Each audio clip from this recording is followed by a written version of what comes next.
Hello. I'm actually on my iPad, so I can't see any comments. I guess I should have brought my laptop in here. So let me go do that. Stay where you are.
So I went to get my laptop so that I can see the comment section. I didn't think about that ahead of time. This is actually my first time going live that has actually been successful.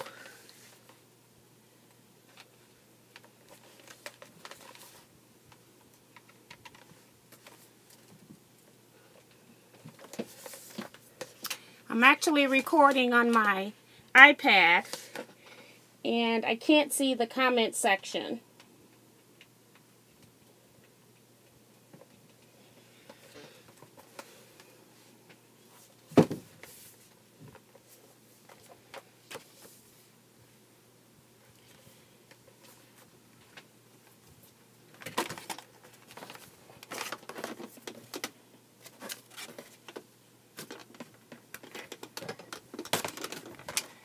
So is anyone out there sewing tonight?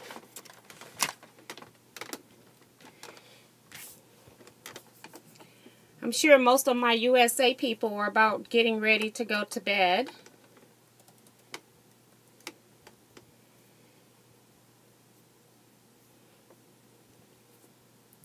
Oh, you can't sleep? Are you in the USA, Sue?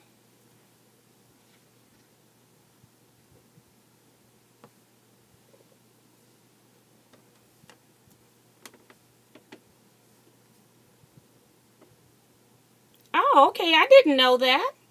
I'm in Missouri too. Or you probably have told me that in a comment, but I probably forgot.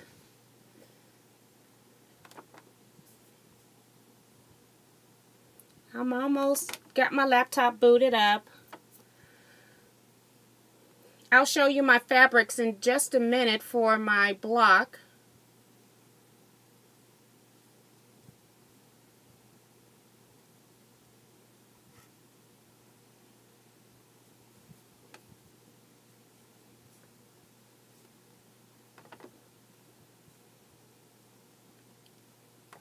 Going to my page.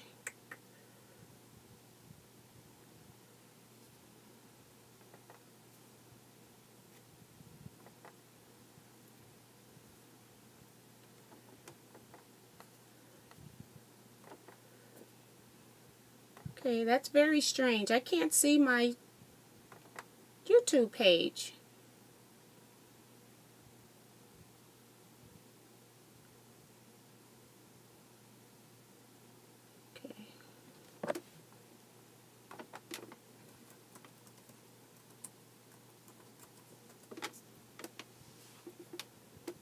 When I click the button for my channel, it's not showing up. Very strange. See, this is why I don't like live technology.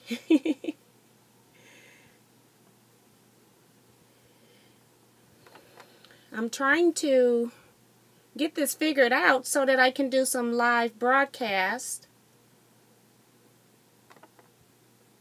But every time I try, I'm always having some difficulty. So let me try. Looks like they moved it from one side to the other side.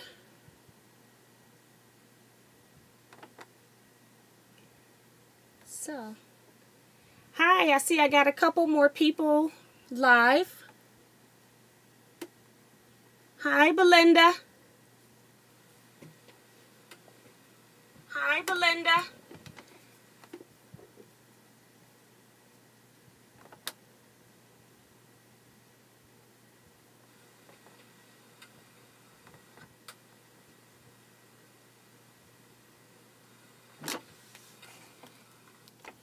Okay, had to mute the volume over there. So what I'm actually working on is my Paradox Point block number 3. And you can see my block number 1 and number 2 in my background. And the fabrics I've chosen for this time for my fabric A, I have these pieces. And for my fabric B, I have these. So I'm actually working on paper piecing that.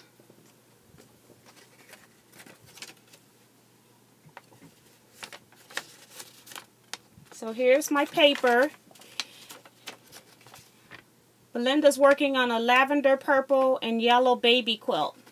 Those colors sound beautiful. I've done a purple with gold quilt, and it was really, really pretty. So I'm sure having those 3 values, it's going to be a gorgeous quilt. Hi, Kaylin Francis. You couldn't sleep tonight, Kaylin?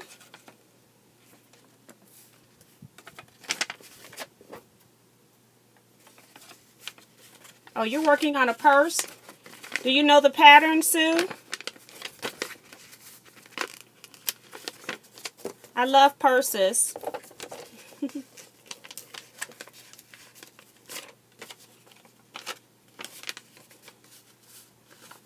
So I'm just lining up to make sure my piece is covering my paper piecing here. Oh, you made it up. That's great. It's awesome. I decided to try tonight to see if I can go live one more time. I've tried it about 3 or 4 other times. I had it set up the second time, and then when I went back to actually do a live broadcast, it wouldn't work, and that was on my desktop. So now I'm using my iPad, but I'm viewing the comments on my laptop. So it takes 2 pieces of technology to do this, and I wasn't even sure it was going to work. So I appreciate, probably was Sue who held on for me to go get my laptop. So I appreciate that.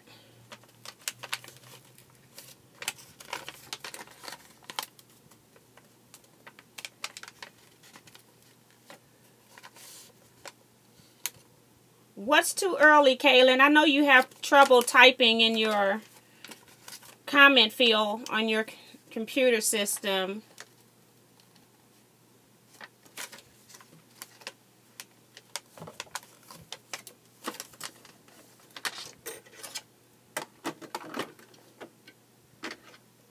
So I haven't sewn anything yet. I just thought that I would come in here, see if it worked today before I started, and lo and behold, it actually works on my iPad but doesn't work on any of my other systems. Welcome to the other people that have come in.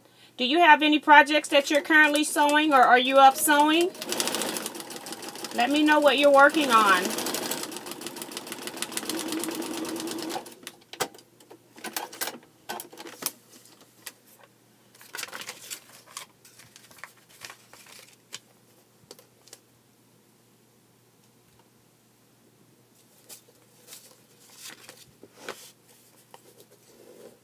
Oh, she said it was too early for bed. What time is it? Are you on the West Coast, Kaylin? Hi, Claudette. See, you're on the West Coast. And she's working on a BK2 pattern. That's great. And Sue says her sewing machine is in the living room. I think I've got sewing in almost every room in my house except for the kitchen.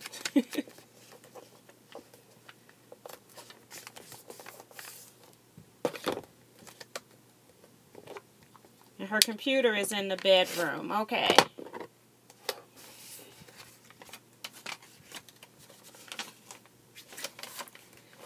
So I've only sewed one seam. I'm still looking at my laptop for comments. Okay, that's what it is. Okay. And so you're 2 hours ahead of us. Ahead of my time anyway. I'm in the central time zone, Kaylin.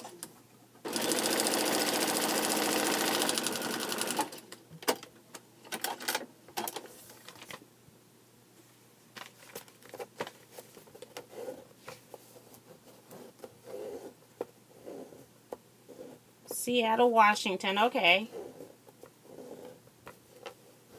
Yes.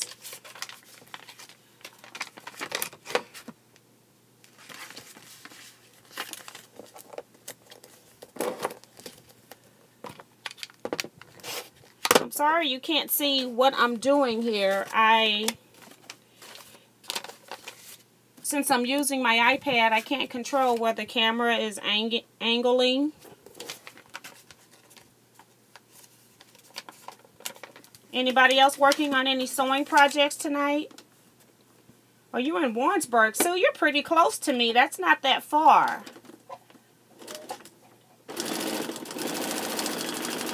I live right off of Highway 270, almost going into Illinois.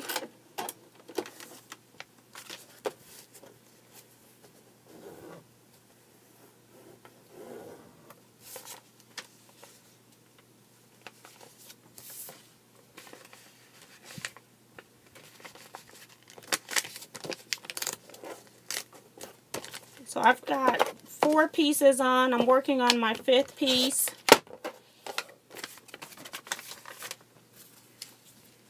Again, for those that just came in, I'm actually working on the Paradox Point block of the month. This is the triangle number 3 or rectangle number 3 when it's actually all pieced. So I'm working on my first triangle. I just started sewing for the day. I haven't actually sewed in a couple of days. I had a workshop for Gil where I taught my Scrappy 3D Stars pattern, and they had a great time with that. Maybe I'll add some photos at the end of one of the videos, maybe at the end of my Paradox 3 video, because this one that's going live will already be uploaded. But they actually did a beautiful job.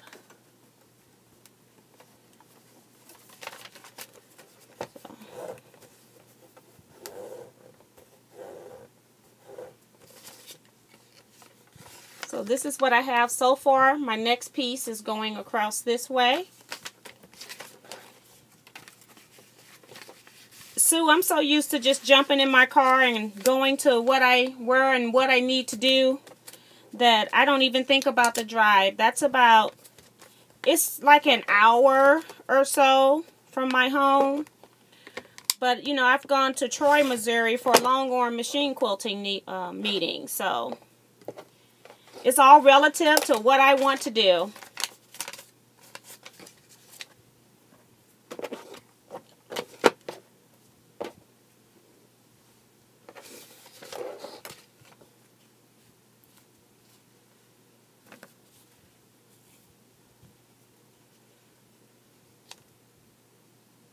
Okay, maybe I'm getting Warrensburg mixed up with maybe Warrenton. Maybe that's what it is.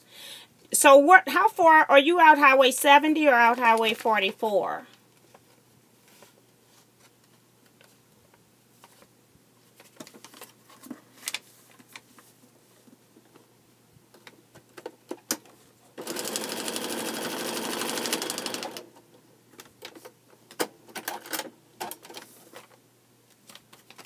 I have my thread break here.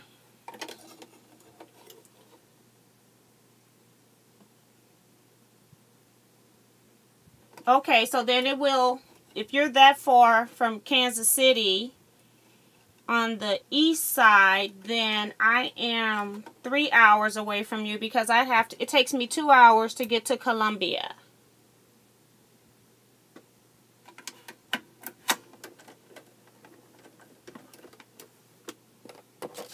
Anybody else sewing on any projects right now?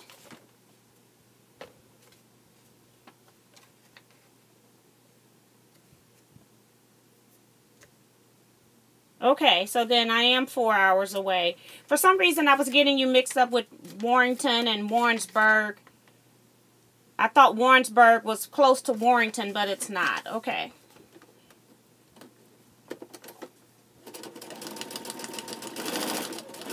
I've lived in Missouri all of my life, and I only know a few of the counties.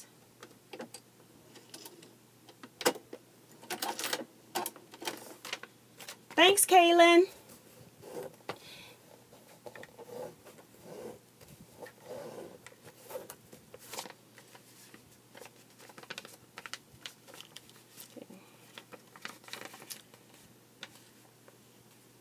So now I am on piece number 7.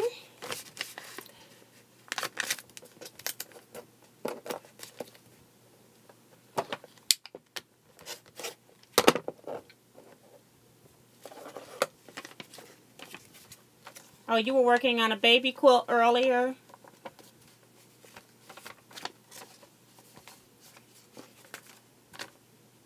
Okay, so my piece number 7 is color A.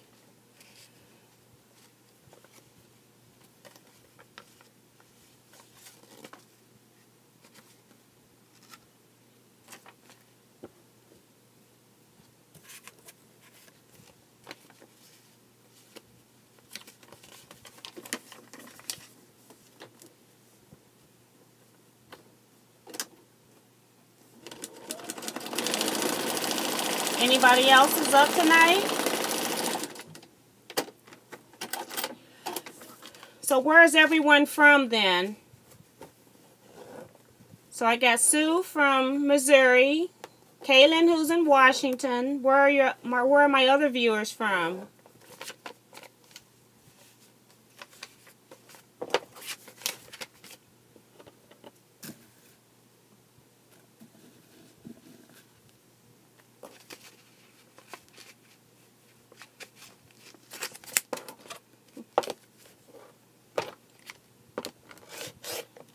Anybody have any questions they want to ask?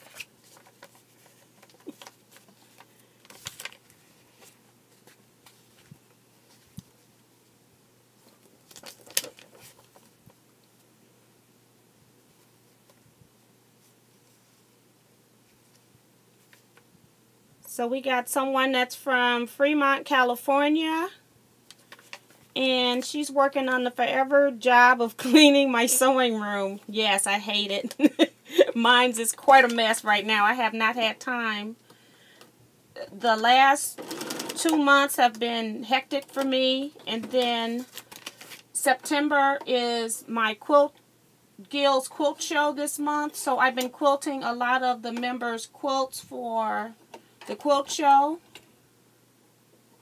And then I also had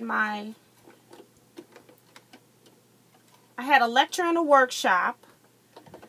I also have 2 line dancing events I have to go to this week. I have a class I need to go to Friday. And then preparing for the quilt show after that. So it's been real hectic in my neck of the woods. I'm hoping that I can get some of that. I know for a fact I'll get some of that show recorded.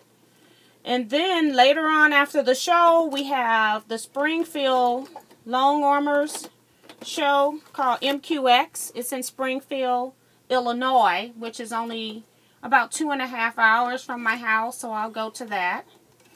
I'll share that video with you. For some reason my machine didn't thread. Let's try this again.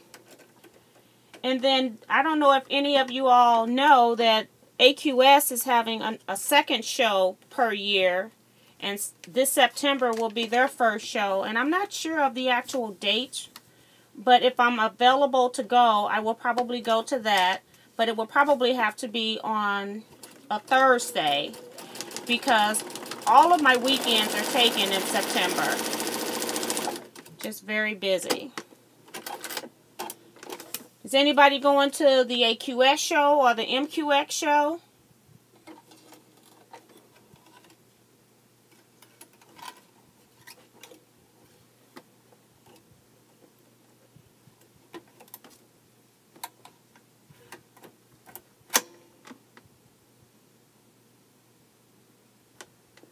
I don't know if you, Sue, I don't know if you can upload photos on YouTube.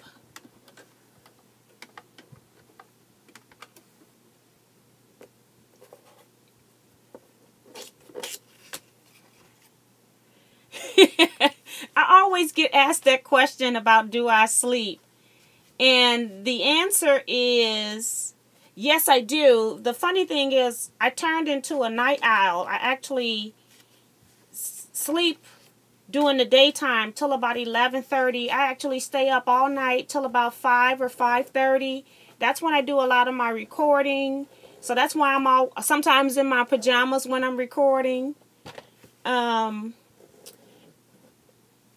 If I go to bed too early, my body just sits there and it thinks about everything that I've got to do in my day. So I just go ahead and get up and start working, and I've just turned my body to the point where it wants to be up during the night and sleep during the day. And then I just have to adjust when I have classes or something like that going on. I mostly still stay up all night, and then after my class, I just crash and burn. So you get up at 5:30. Sometimes I'll stay up and try to watch the Create show, because our whatever sewing or crafting thing that we have in our area, it will come on at 5 o'clock. So I might be going to bed sometimes around 5:30. I have to make sure I get the right fabrics here. So, but yes, I do sleep. It's just, don't call me at 8 a.m. because I don't answer.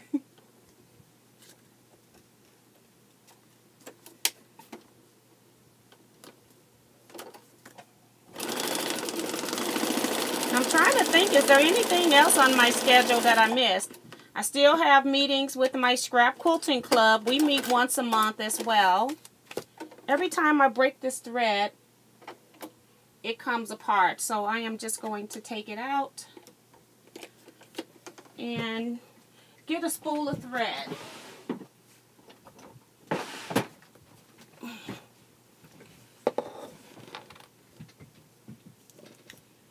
And the month of October isn't any better.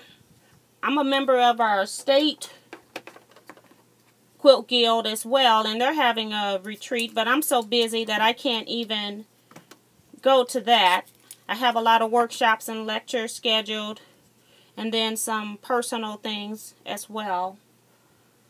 So it's always something.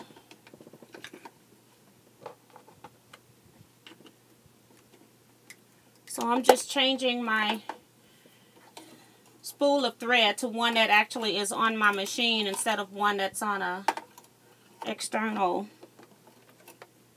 cone.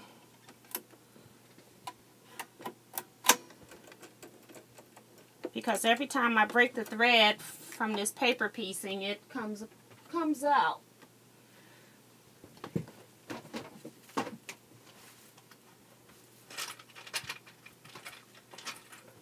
Sorry about the chair, guys. Okay, we should be situated here in a second. So is anyone else planning on going to any quilt shows, or do you have any quilt shows locally that you're going to attend in the next few months?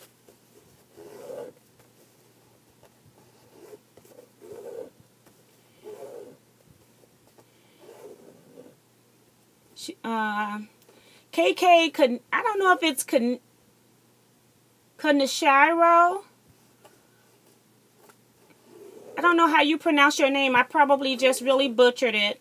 But she said, I wish I could come to the Pacific International Quilt Festival in October. It would be so much fun to do some shopping with me. Hey, put me a link down in the comment field of one of my videos for that show, and I'll look it up and maybe I'll see if I can work it in next year or something. I keep saying I want to go to like the Sisters Quilt Show. I have never been to that.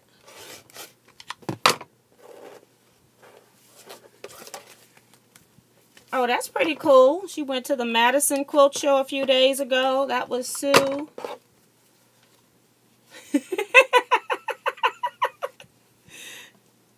Well, I love the name Karen. I actually got a cousin that name is Karen, KK. And I had a best friend who passed away a few years ago. Her name was Karen.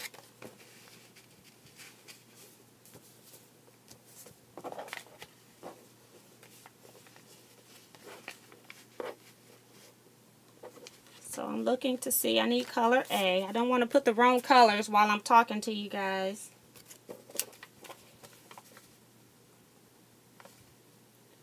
So yeah, I work as far as the memory quilts that I've been working on.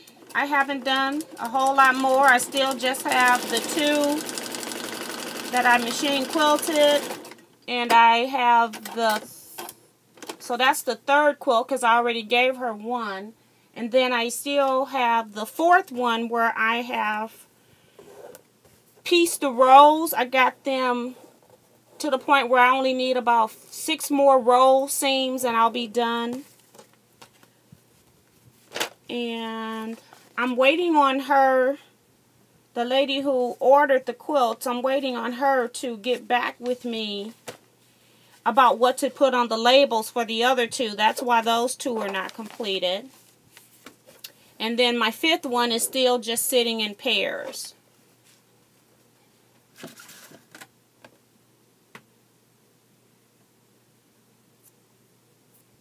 Okay, so my accent fabric should have been a little bit thicker because it's not covering my paper right here. So,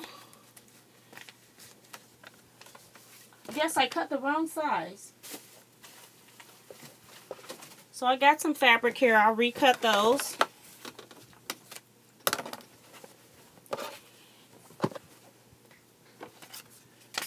But I'm going to go ahead and just remove these corners and pull them back. And I'm just going to sew another piece of fabric here and here.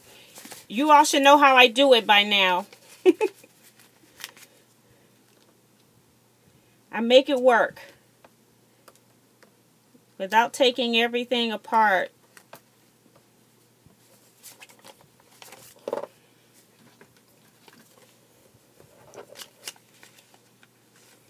So I'm just going to add a little piece there and make it work.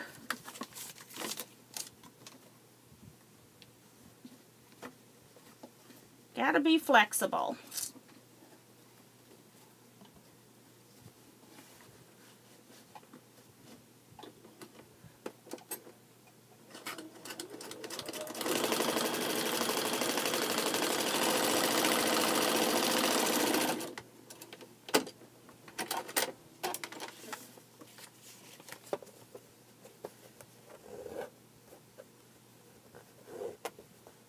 Okay, thank you, KK. I don't think the link will come up like in this. You can't post in this video, probably while it's live, because they don't want you to put any links.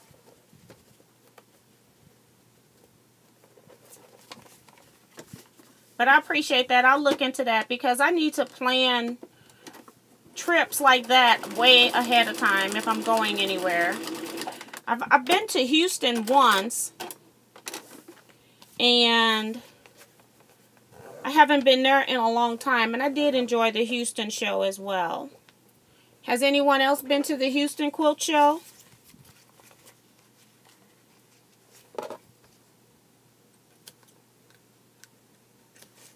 So I just fixed one side.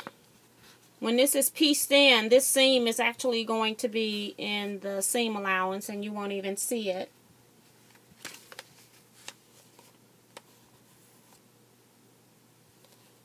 Okay, Sue. think you did join my group, didn't you?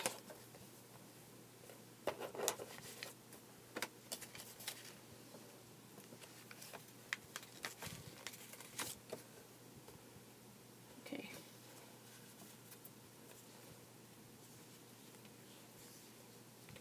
I have been kind of neglecting a lot of social media lately. Just been way too busy to post a whole lot.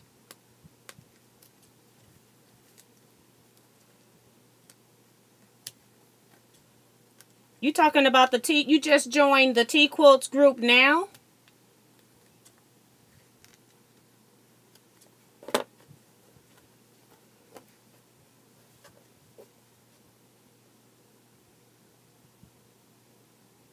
Oh, I'm sorry, Sue Woods.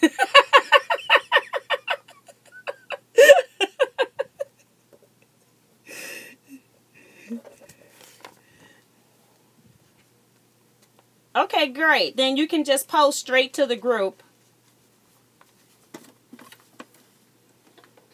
Let me fix this other side.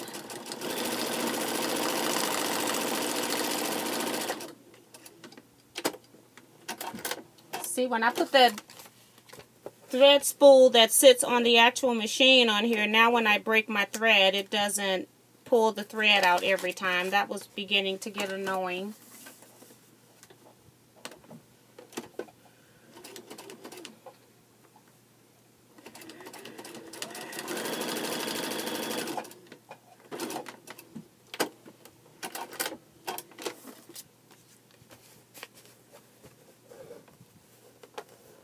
Sue Ann, were you from the South?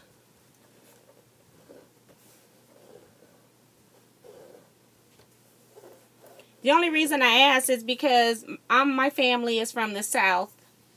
And I'm the first one in my family born in Missouri. But we all got what I consider to be country names. Like, I'll tell you all my middle name. It's actually Faye. So I'm Tijuana Faye.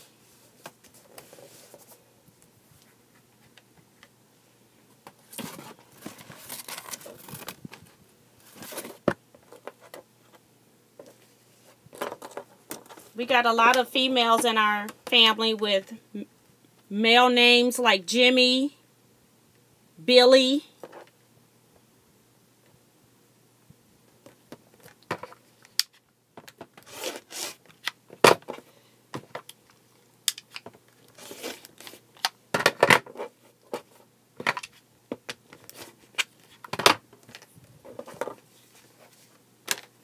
So if you're hearing all the ruckus here, I'm actually squaring up my block.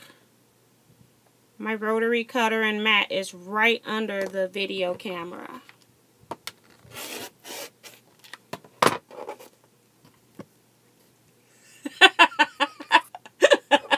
I think you did, Sue Nichols or Sue Ann. Sue Knuckles.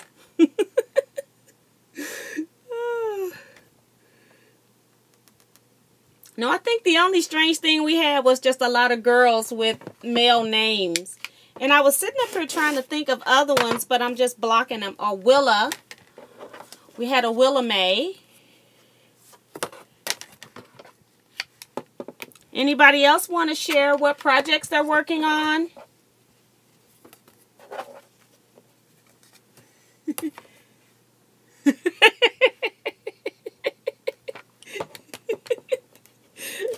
Your poor dad.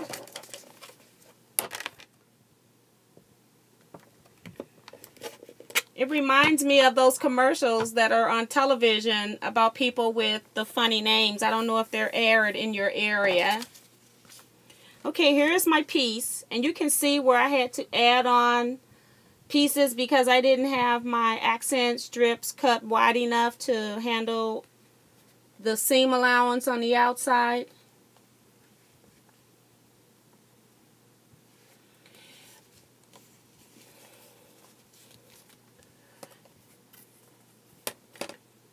Yes, Sue Woods, I just posted that in my group today. I found out about a week ago. I think she posted it earlier this month, like on the 1st, I think, on her site. And at first I wasn't going to put it in my Facebook group. She is not retiring. She actually has a form of cancer that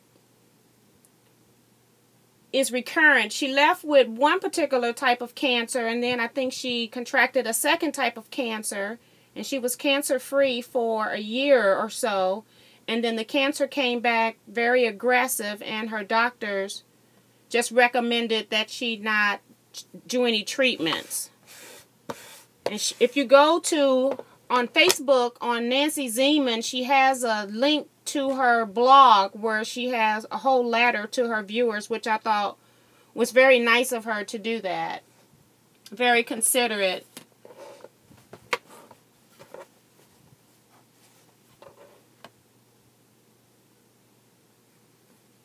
Wow, that was pretty awesome, Sue, that they did that.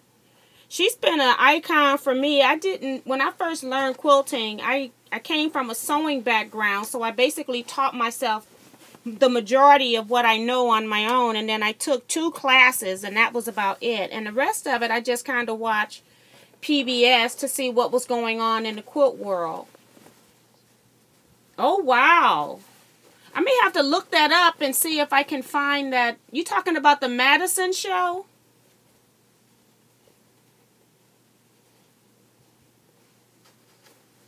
Which show was in her honor? Okay. Oh, that's right, because she said in her letter that it was going to continue. But I need to look up that show and see if they've got that tribute online for Nancy, because I would really love to see that. So I'm trying to get the measurements I need for my accent fabric. Needs to be at least 1 1/4 by 4 1/2. So I just need to recut this.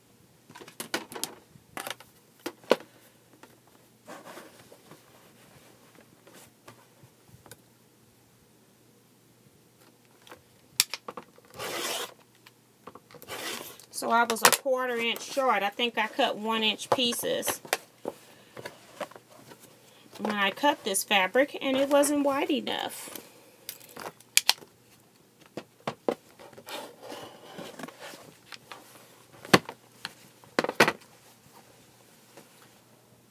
Yes, Kaylin, it is really sad. I just feel so sorry for her. You know, she's had so much medically going on, but she just persevered and still came out to be very dominant in the quilt market, which is just amazing. She actually sold the Nancy Notion, she sold it to Tacony Corporation years ago. And if you don't know, Tacony Corporation is what's a Baby Lock's company. A lot of people don't know that. And they're actually headquartered here in St. Louis County. They're in, I want to say maybe Valley Park or Jefferson County.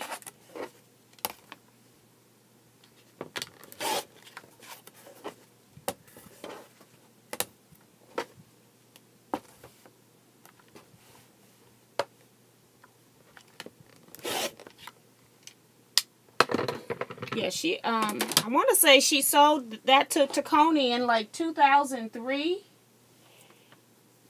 And she went out a little while before, and I think that's when she decided to sell that part of the company.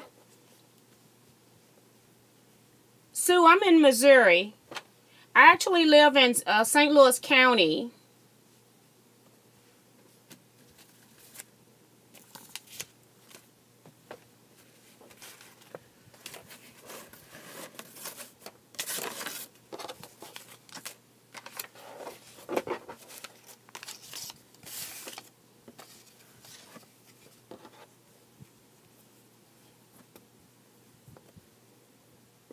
Okay, so I got my new pieces cut. They're a little bit wider now. Instead of 1 1/4, I think I cut 1 1/2. The thing with paper piecing is I like to cut them a little bigger so I can trim them down.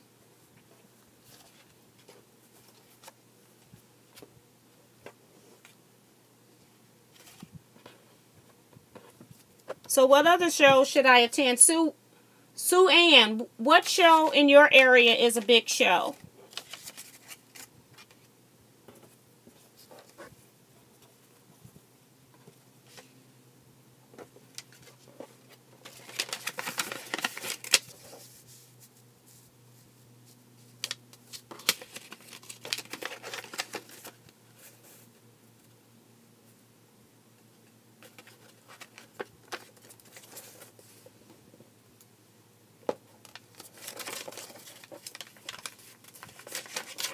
So I'm pinning my next background piece.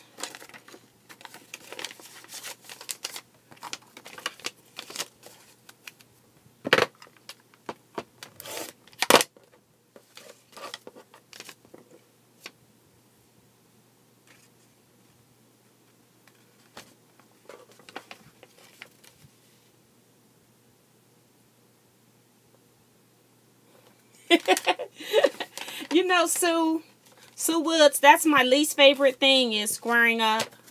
But, you know, some projects you just gotta do it. But that is my least favorite. Especially when I have 300 or 400 half square triangles in one project.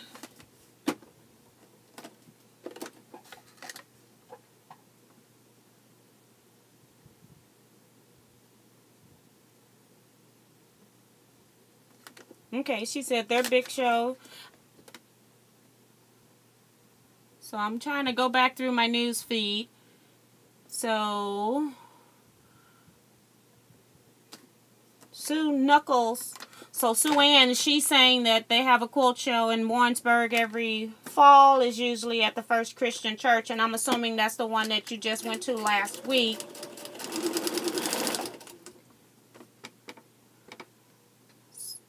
Next time you have a show, put it in my comment field, Sue Ann, because if I'm available, maybe I can go. I don't know if your show is every year or every other year.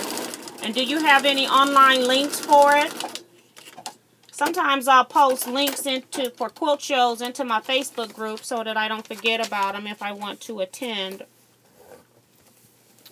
And then Kaylin says that their big show moved to Tacoma, Washington. What time of the year is your show, Kaylin, that show? Okay, thanks, Sue Ann. I appreciate that. Do you have a color scheme, Sue Woods, for your disappearing 9 patch?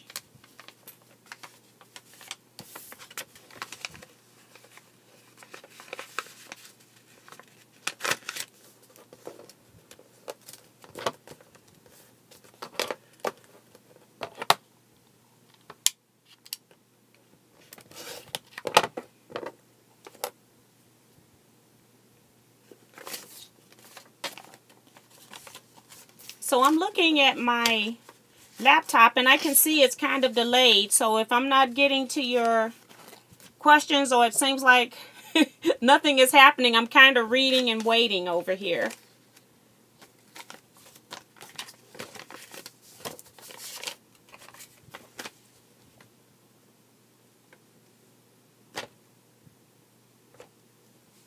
Okay.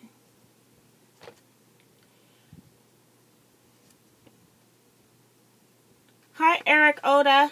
I don't know if I haven't heard anything about whether that particular area of Houston was hit. And I haven't heard anything about the show. I haven't looked for it, though, because I knew I wasn't going this year.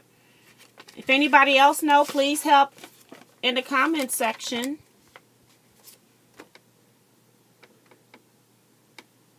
Hi, Living with Texas Red. So you're up too, huh? How are you affected by Hurricane Harvey? I'm sure even if you weren't actively hit, that your city has been affected some kind of way, or your area has been affected some kind of way. And the funny thing is that I've seen a lot of Texas cars in my area. A lot of people have rented a lot of the cars and they've come up this way. And my daughter actually got a rental that had a Texas plate. So a lot of people from Texas did start traveling north.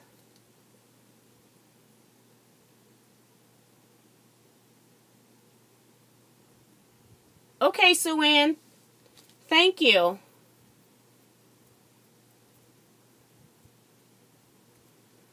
And Sue Woods, she has her disappearing 9 patch in red and greens.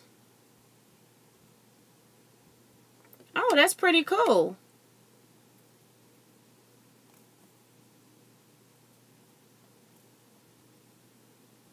Oh, you're in San Francisco. Okay. I didn't know that living with... Well, according to your name, I just knew you were in Texas. So I just knew completely wrong. So that's pretty cool. But I'm glad everything's okay with you. So what projects are you working on living life with Texas Red 63?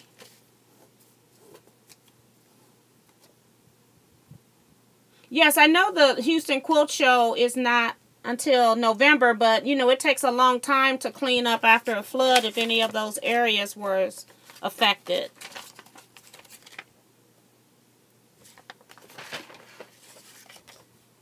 I've lost my pieces again. Here they are.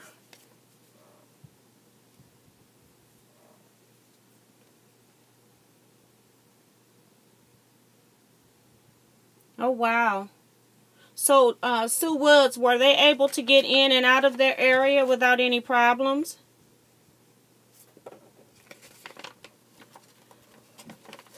I just pray for everybody that's involved. In April, my house flooded from the flooding in our area. And not only did it flood once, it flooded twice. So we still haven't done the repairs. We had to pull out drywall in my basement bathroom. So, okay, Sue Woods. Daughter spent 5 days at work. Okay. That's a long time to be at work.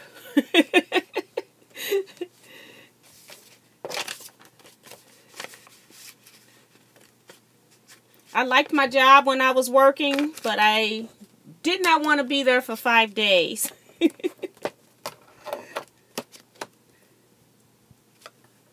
Wow. Is she in the healthcare field?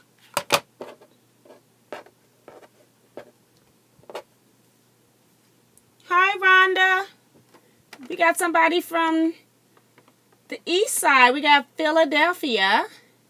I'm trying to see what Living Life with Texas Red is working on. A lot of lap quilts and a quilt I'm calling August Fat Quarters. Using 32 fat quarters. That's my fat quarter exchange group on Facebook have sent me. That's pretty cool. I have another friend that does a lot of swaps. I used to have a swap group called Snowman Swap Group. And we did swap a lot more other things. That was a lot of fun. Maybe I'll do a video of just the stuff that my swap group did because I wasn't doing YouTube at that time. And Rhonda from Philadelphia, and she's working on a 9-patch crib quilt. What do you like to do while you quilt usually? I listen to audiobooks and or gospel music. I love music, and I should be listening to music, but lately I have been watching a whole lot of this trash television that's on TLC, like 90 Day Fiancé, the 90 Day Before, 90 Day After. Some friend mentioned one of the shows to me and got me looking at this stuff now. So I do a lot of listening to the television because I don't really watch a lot while I'm sewing. I like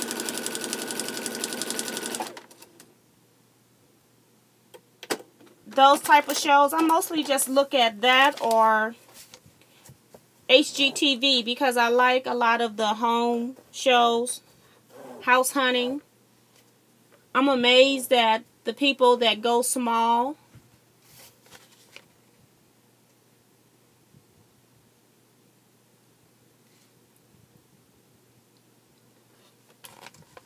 Okay, thanks, Sue Ann. I got that. The one in Warrensburg is in March. Okay. And the thing is, I don't think these comments are going to stay once this video ends. So, let me get something and write down what you're telling me.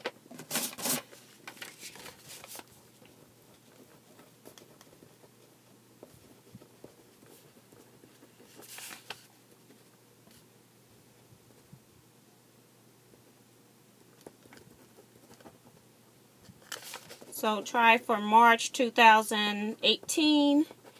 And then she put on long YouTube videos. That's funny. I do have a few video people that I watch, but again, they're more family vloggers that I look at. I try not to watch too many quilting or crafting related videos because when I do my videos, I don't want anyone to say that I've copied what it is that they're trying to do. So, yeah, I do watch a few. I have a few favorite sites though.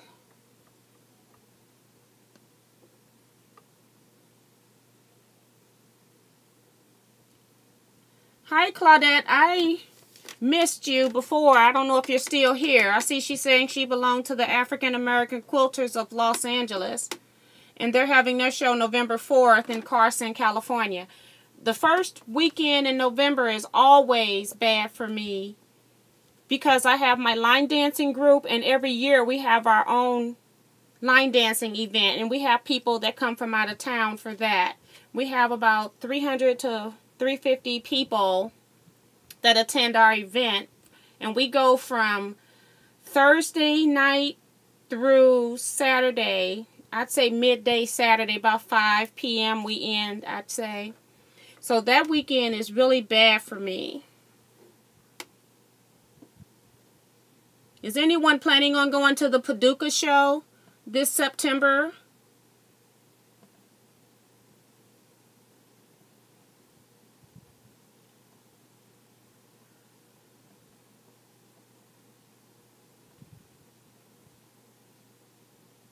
I'm trying to find the other show that I was supposed to look at because I have a feeling that I'm going to lose this comment.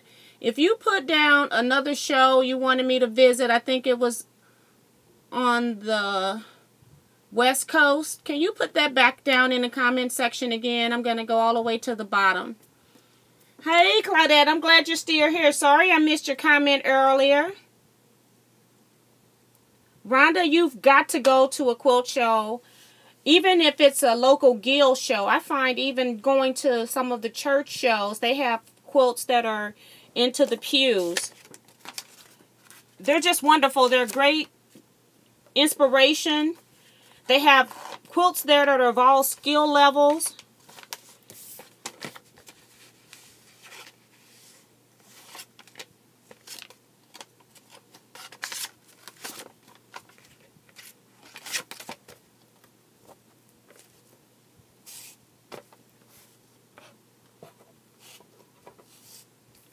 Okay, thank you, KK.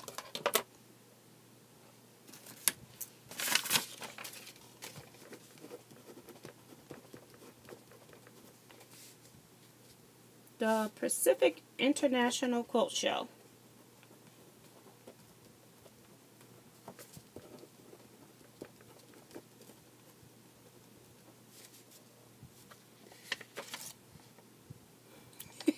Yes. Living life with Texas Red. That is so funny because when you go to a quilt show, you come home with about 10 quilts you want to make.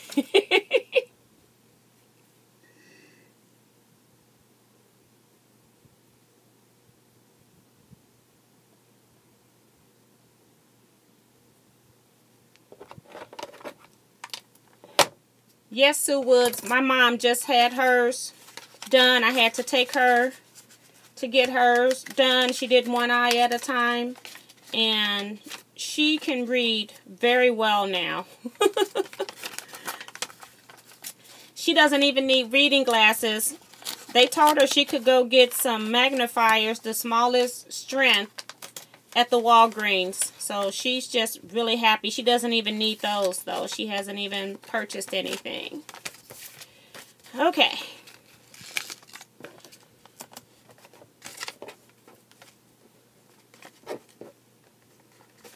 I have been here just talking and sold on pieces 4 and 6 when I should have been sewing 3 and 4. So I've got to take one piece off.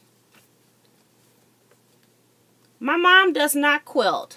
I'm actually the first quilter. My grandmother quilted because I got no, she didn't quilt. My grandmother made clothing. I actually got her singer clone from her when she passed away. But she really didn't even sew clothing from what I saw. So she had stopped long before I was born. So I feel like I had to start this all over on my own.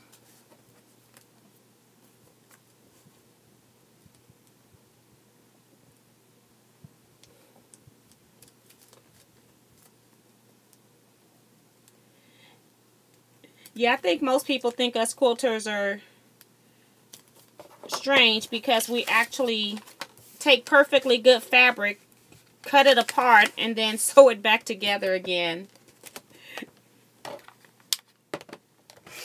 I think I've just made my family accept who I am.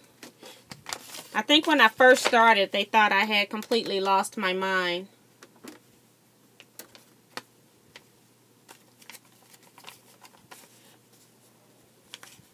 I've made wallets from them from the Lazy Girl. She's got this wallet that has little sectional parts in. You can put your driver's license, credit cards, you can put coins, and you can put your dollar bills in. I've made those for my family a few times for Christmas because every time I make them, about every 2 to 3 years, they want more of them. So they've just learned to deal with my craziness because they reap the rewards eventually.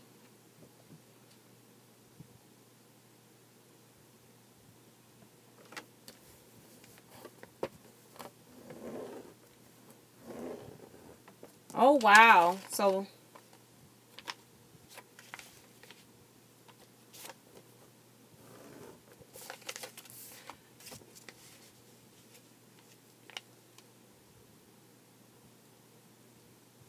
and someone asked me up above, I think I saw it, I just forgot to answer that question about, do I like my long arm?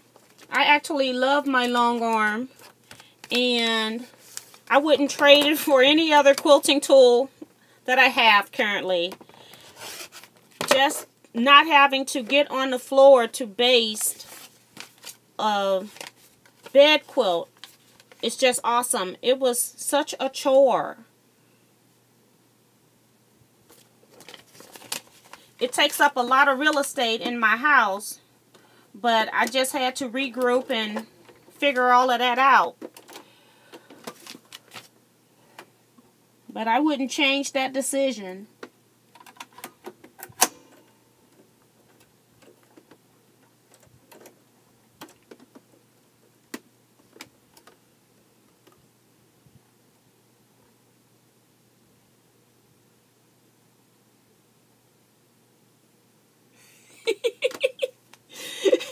I'm laughing because you can't seem to get your mom's quilts, and I had to, my mom kept getting all of my quilts. I have a very large family.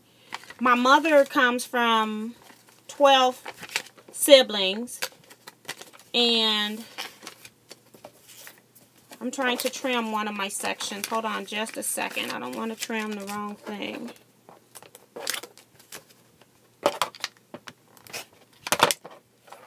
And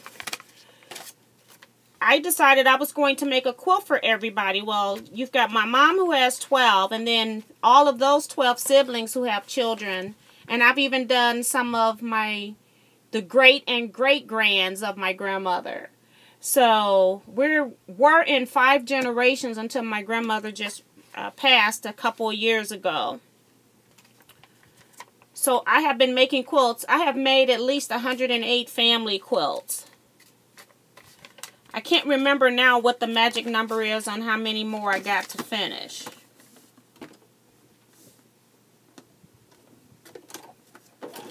So every time I would finish a quilt, I would show it to my mother or my daughter.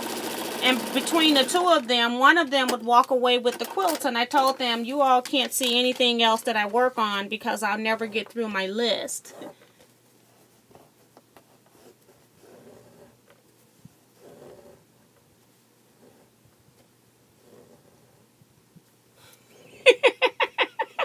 I'm laughing at Sue Woods.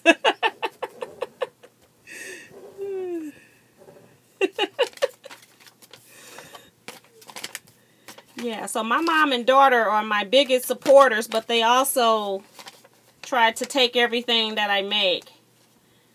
So I have to watch them, or I just don't show it to them. Because a lot of quilts that I make, I'm actually making to add them into my lectures. I'm always updating the quilts that I put in my lecture.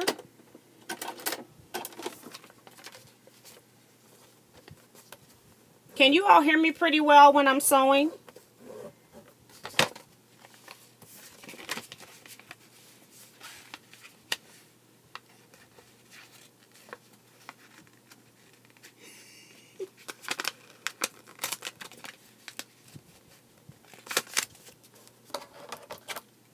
She said, yes, that's his younger sister. She brings an empty suitcase, and when she leaves, it's full. Okay, great. Because I didn't want to have to stop completely sewing, although I'm making mistakes and having to correct them. Sue Ann wants to know, how many lectures do I do? I don't know if you mean like how many I do a month, or if you're talking about like how many I do as far as a topic. I'll say I have maybe 10 lectures that are set up. And then if someone needs something special, I will do a special lecture for Gil. If you're needing something done on a particular topic, then I will create a lecture for that. But I'll just name off the ones that I can think of off the top of my head without having my brochure in front of me. I do a scrap quilts lecture. And I talk about how I talk about the different styles of scrap quilting, sampler quilts, crazy quilts, patterned sampler quilts. And then I also go into how I store what I use for scrap quilts. And then I show you quilts that are made actually all from scraps. And I'm not talking about fat quarter quilts or jelly roll type quilts. I'm talking about quilts that are made from true scrappy fabrics. What's left over from other things. So that's my scrap quilts lecture. I have a sampler quilt lecture that's talking about the history of sampler quilts. And then I have a trunk show, of course. They go with all of these lectures, and then the trunk show for the sampler quilt has different styles of sampler quilts for its different settings. I have one on strings and mosaics, which I've done a lot of videos on those topics, and that's one of the reasons why I did not upload. Sometimes when you all ask me questions or say, can I see more? I can't sometimes show you more because I can't put everything on YouTube, because then I'm giving my lecture out. So sometimes, like when I did the Tri-Rex ruler, that was part of one of my lectures. And I went ahead and put that out because a lot of people were confused and not utilizing that ruler. So there's sometimes things that I can't show you all because that will affect my lecture, and I don't want my lectures out on the internet. So I do try to give you what you want, but I also have to protect it's not really my cost of living, because what I make for quilting doesn't make or break what I'm going to do in my life. But it is what I do, and I love it. So I want to keep going back to Gil's. What else do? I do a jack of all trades trunk show. So there are so many things in quilting that you can do. So that's where my theme quilts come in, like my stack and whack quilts, snippet quilts. There's a ruler called the X block. I have a lot of different styles of that. I'll show my challenge quilts. What else? I can't think of all the lecture titles. Oh, I got one on machine.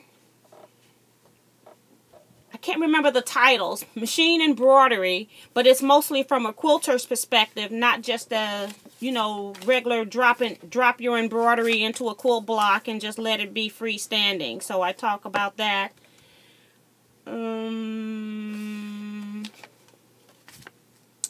What else? I can't think right now.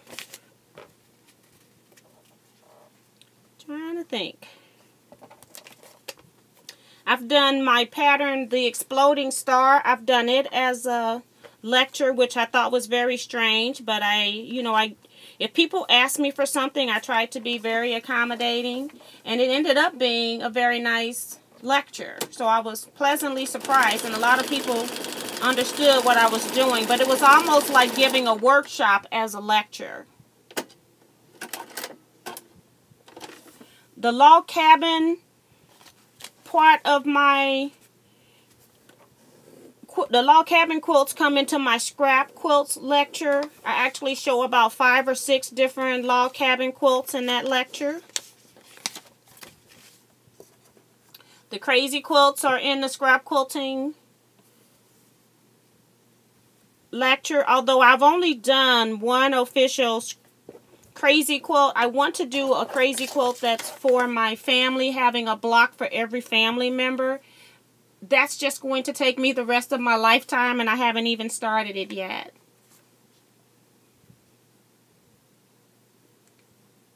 Erin Stewart is announcing that Connecting Threads is having a book sale, and she says, what quilt books do you think are most useful for a new quilter?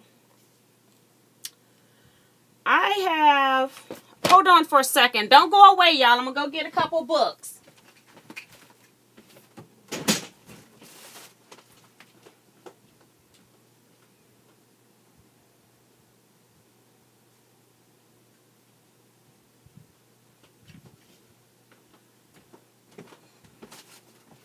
Okay, I'm back.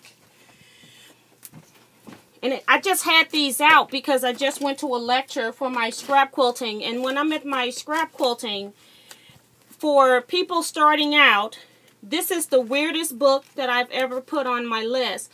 And it's actually a very old book, and it actually uses templates. But what I do is I just go ahead and rotary cut everything in here anyway. But this book you can probably find at Joann's. It's called Scrap Quilts. And it's a Leisure Arts Presents book. I have done so many quilts out of this book. But let me show you. I'll show you which ones I have used.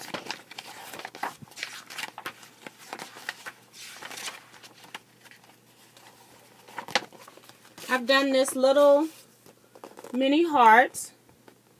So I can't see if it's in the screen or not because the book's covering my face. I made a charm quilt out of here. I'll come back to that one. Trying to find a charm quilt. So let me just go in order so I don't have to come back. So I made this quilt here with the bow ties. I made 2 of these for baby quilts, and they were just adorable. And it just depends on what colors they have in their babies' rooms. You can coordinate the coloring in this quilt.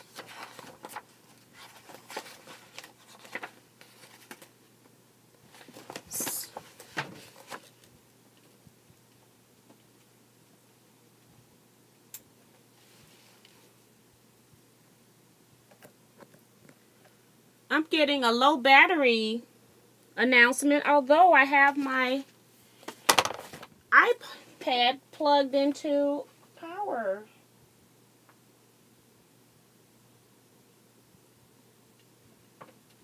Very strange. So I hope it doesn't go off. But let me go back through here really quick. Let me find the charm quilt is what I was trying to show you. And it's not cooperating right now. Hold on. This is it here. I love this quilt. I actually continued with this and put prairie points on the outside that were also charmed. I had about 1,500 different fabrics in this quilt. I did this quilt for a family reunion where we did signatures. We signed the quilt. And I'm sure I've done some other ones in here.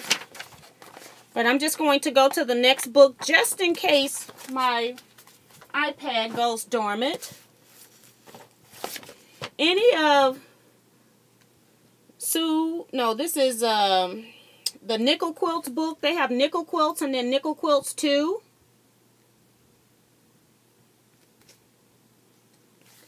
And they've got quite a few quilt patterns in here that are nice to use with charm packs. So if you already have been collecting a lot of charm pieces, this might be an ideal thing. So I've got a marker in here. Let's see what I want to do. I think I was just collecting pieces to just do this pattern here. And I actually like Nickel Quilts 2 better. This book is by Pat Speth, and it's got Charlene Thawed on it, or I don't know how you say that. Thawed, I'm thinking. But I didn't even know it was a second author. My favorite book for strip piecing is this book here by Evelyn Sloppy, 40 Fabulous Quick Cut Quilts. I have done this book on the cover, but I did it in pinks and browns instead of blue and tans. And it's a lot of quilts in here that I want to do. I just haven't had time to do them. I got one marked here that I want to do. I'll just show you that.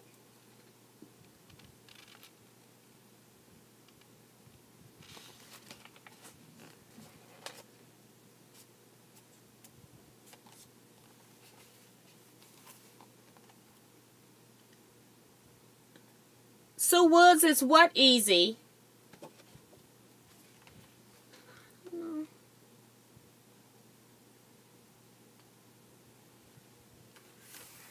And Living Life with Texas Red. Which quilt was it in the first book that I showed you? I haven't been looking at my comments because I was looking over here in the camera.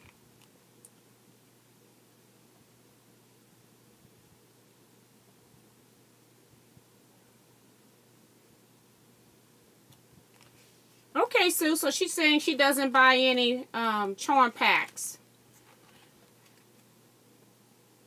Okay, yes, that was the one that I did for my family reunion, Living Life with Texas Red. But yeah, those are just some of my favorites and some of them that I happen to have here. I like, if you haven't done the stack and whack technique, I have videos on the stack and whack technique. That might be a good book if you want to have some written information. If you collect jelly rolls or charm packs, then any book with the pre-cut patterns in it might be a good book because most of those patterns will be pretty easy. Oh, that star one that I showed, it's just all half square triangles. Okay, yes, that reunion one. And I still have that in my closet. I keep a hold of it. The reunion quilt, I still have it. Let's see, let me go back through the comment section here.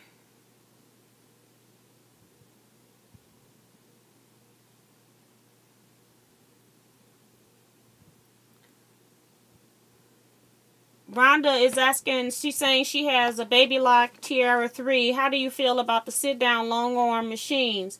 They fit into smaller spaces like my 9-foot by 12-foot sewing studio.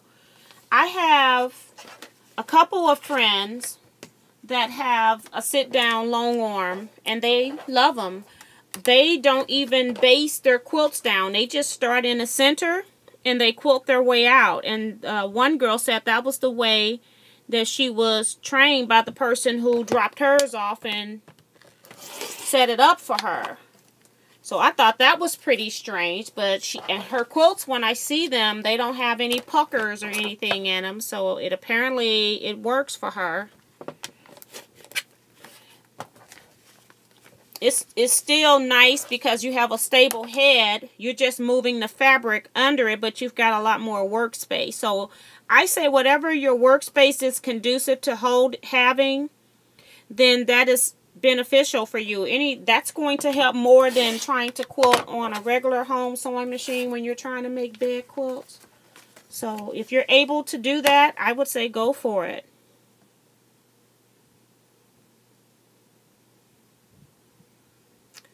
Leah Day she was given a sewing machine by one of the manufacturers. I want to say it's Grace, but I'm not really sure. And she has been quilting on a sit-down long arm machine, so you might want to try her channel. It's Leah Day, Leahday.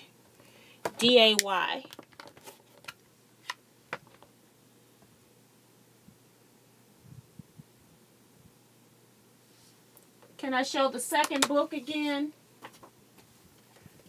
The second book was Nickel Quilts, and they also have Nickel Quilts 2. And I'm not sure if it's a number 2 or if it's TOO. But it's by the same author, Pat Speth.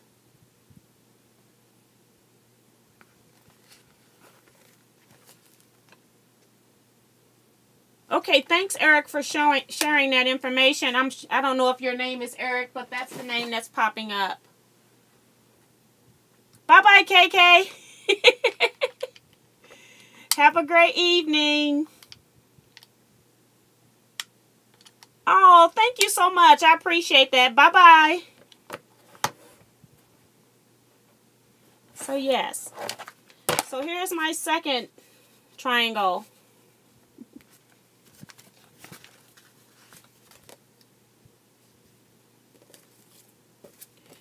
Okay, now I got to look at my book because I think I'm supposed to make one of these triangles.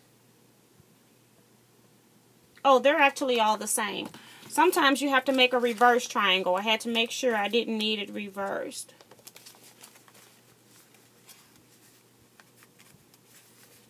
So, yes. Just off the top of my head, I'm trying to think of other books that are good for beginners. Fons and Porter has a book, but I can't remember the name of it, that has basic steps that you can follow. Once this video go live, I'll put it in the description field. But you will start out with squares, and then she'd move you along to half square triangles, and then they might show you how to do set-in seams, and then they might show you how to do 60-degree triangles or something like that. So it was like this stepping stone book, and that was a good base for me when I first started quilting. And matter of fact, I have never gotten rid of that book because it's such a good resource. When I need to know what size, if I'm putting something on point, what size are my triangles, I go to that book because they have grids in there that have everything listed. So I'll put that in the comment section. Anybody else have any questions? I'm on just triangle number 3. I'm doing a lot of talking and not a lot of sewing.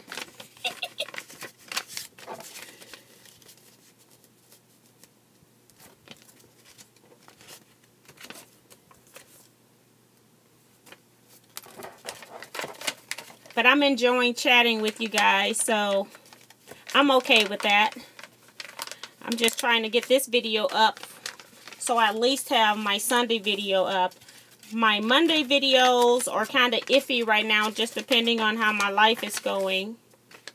Like, I didn't get a chance to... I didn't get a chance to get one up this week. Yes, we are a fun group, Sue Ann.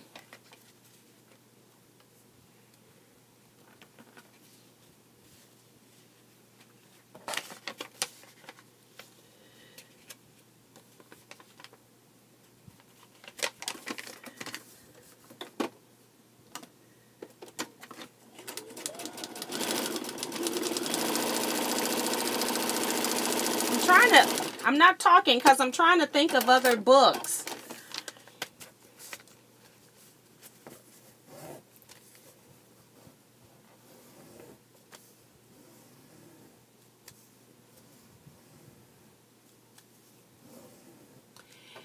Living Life with Texas Red, I think sometimes that we buy a book because it's one pattern in it. I'm getting this low battery light again, although I am plugged in too.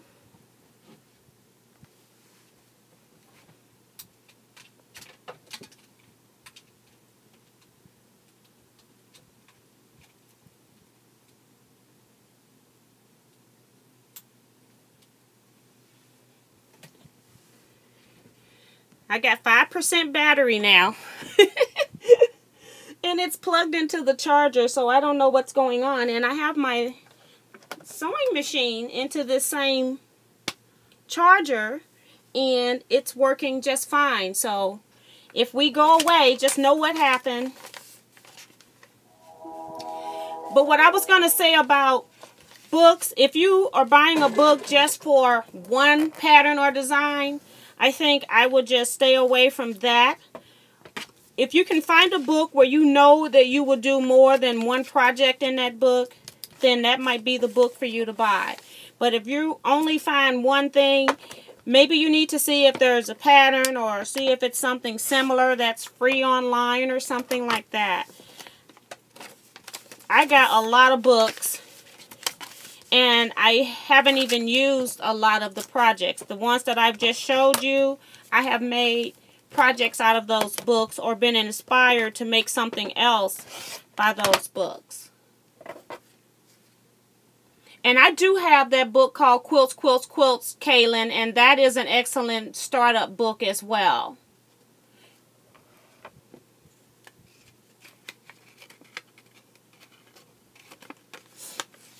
Living Life with Texas Red Applique isn't as bad as you might think. And a lot of times you can still go ahead and do things with fusible web as well. But yes, that's a nice way to get some used magazines, because then you're not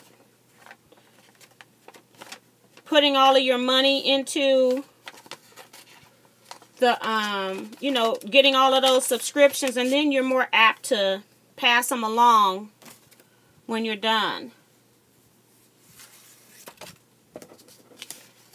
Sue Ann says she got a lot of quilting magazines for free at the senior center, and then she also got a real nice one at a garage sale. So yes, I agree. If you can get them recycled, sometimes at quilt shows, they're either giving them away for free or selling them for like $10 for $1 or something. So that's an excellent way of getting them as well.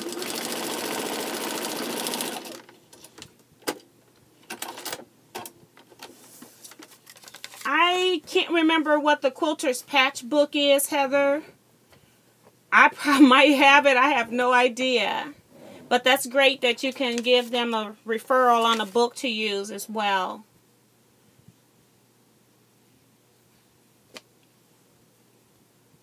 Living Life with Texas Red. You know, I thought applique was hard too. It's more time consuming.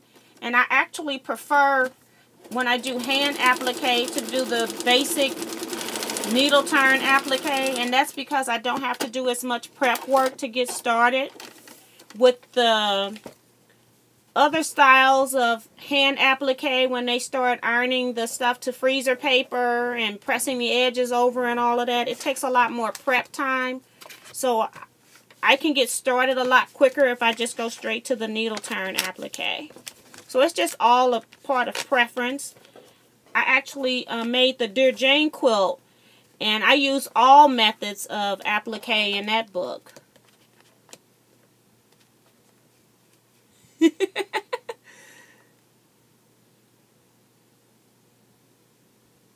Oh, okay, Heather. I had a Heather, you got me laughing at myself. Yes, you're correct. That is the book that I'm doing the block of the month on. And Connecting Threads does have that particular book. I do know that. I told you I can't think right now.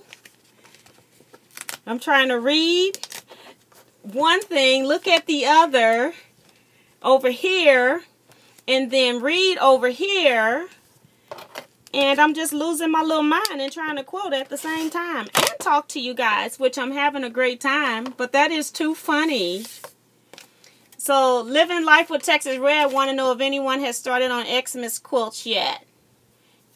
has 3 projects in mind that he wants to do.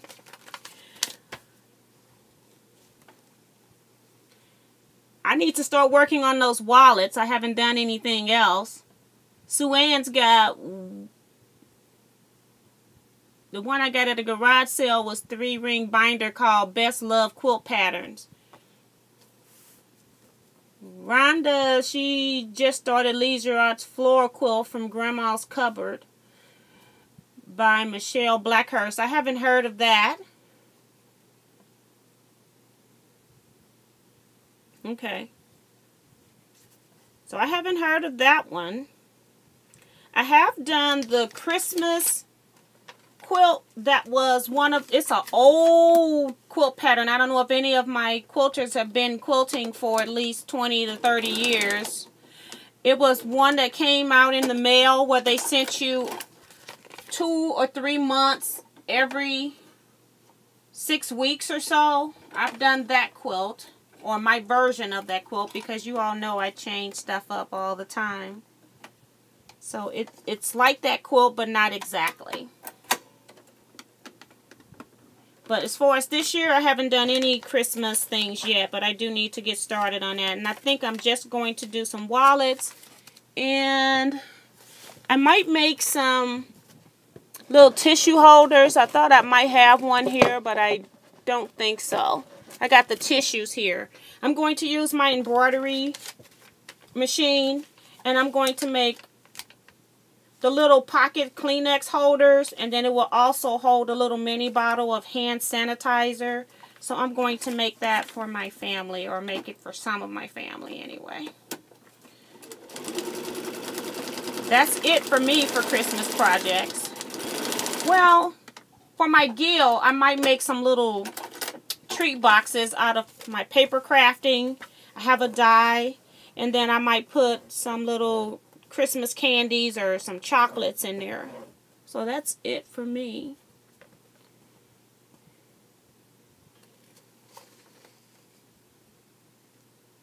Kaylin saying she hasn't done any Christmas projects yet. Sue Wood says, my daughter gave me the quilt she started 10 years ago and wants me to finish it. Of course she does. Eric Oda said, I got 12 Xmas quilts to do this year. Got 3 of the tops done, but waiting for the long arm to come back from her service. Hi, Paulette. How are you? And I do have one quilt that I have for somebody it's a Christmas present that I am quilting, so that's next on my to-do list.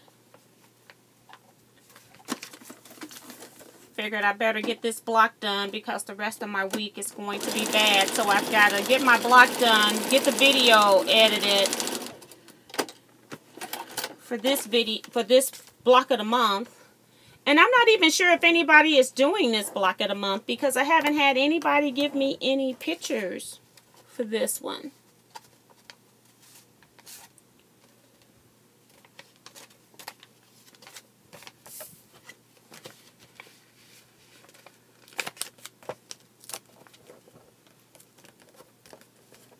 Heather White, I'm still laughing on the inside about you putting that quilter's patch, and I didn't have a clue what you were talking about.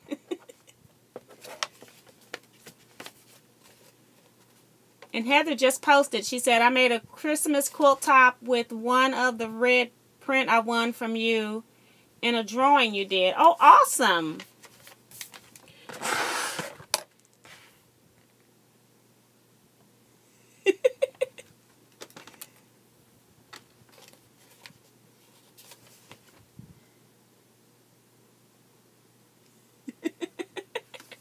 She say, sorry, T, I'm doing my own thing. Okay.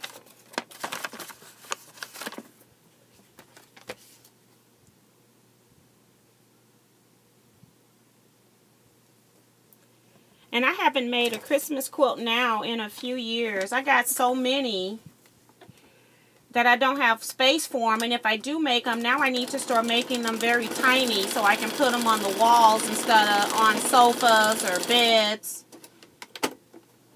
Unless I just make one for my husband. He has a little futon where he watches television. So maybe I'll make one for him. He can cover up for Christmas at some point.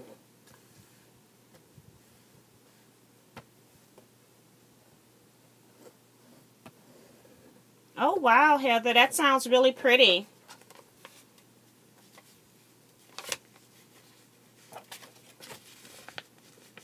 I can't even remember what fabrics I had in the drawings because I was going through some of the things I was going through my stash, and other times I was giving stuff out that was new. So I'm not sure if you won the Christmas fabric drawing or if you won another drawing that just happened to have a red print in it.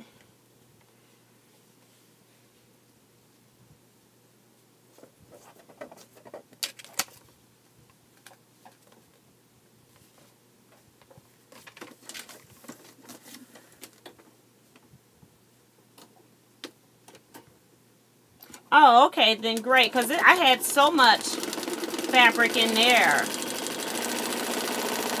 I was just tired of looking at it. Have anybody ever had so much of particular fabric in your stash and you're making scrap quilts and it's not ever going away?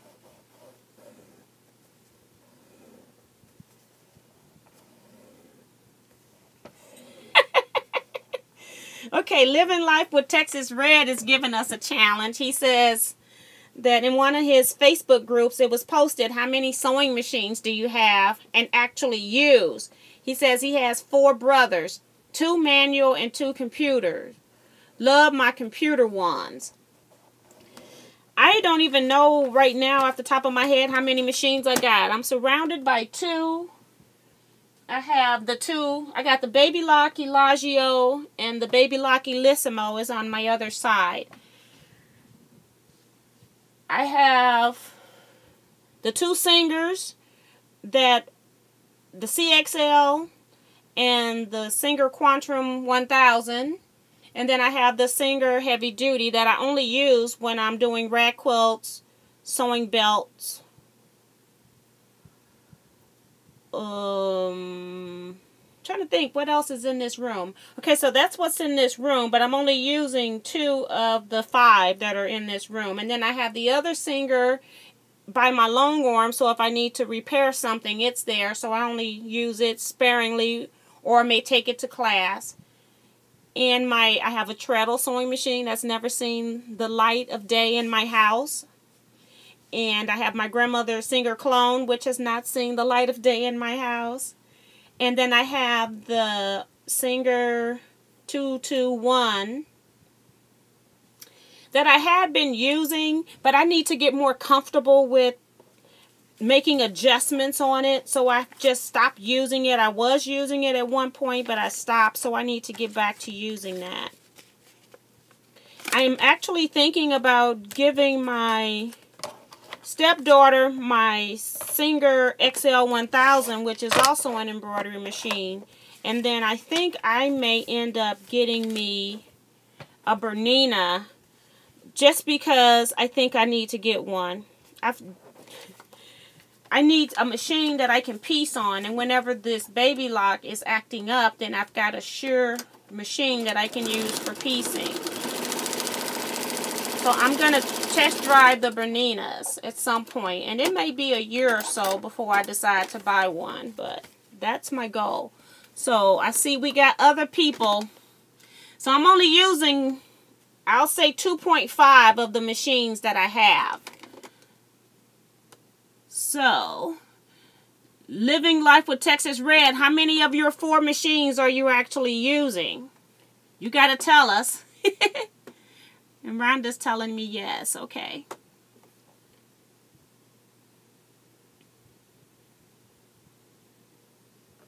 So, Kaylin's using 2 of 6.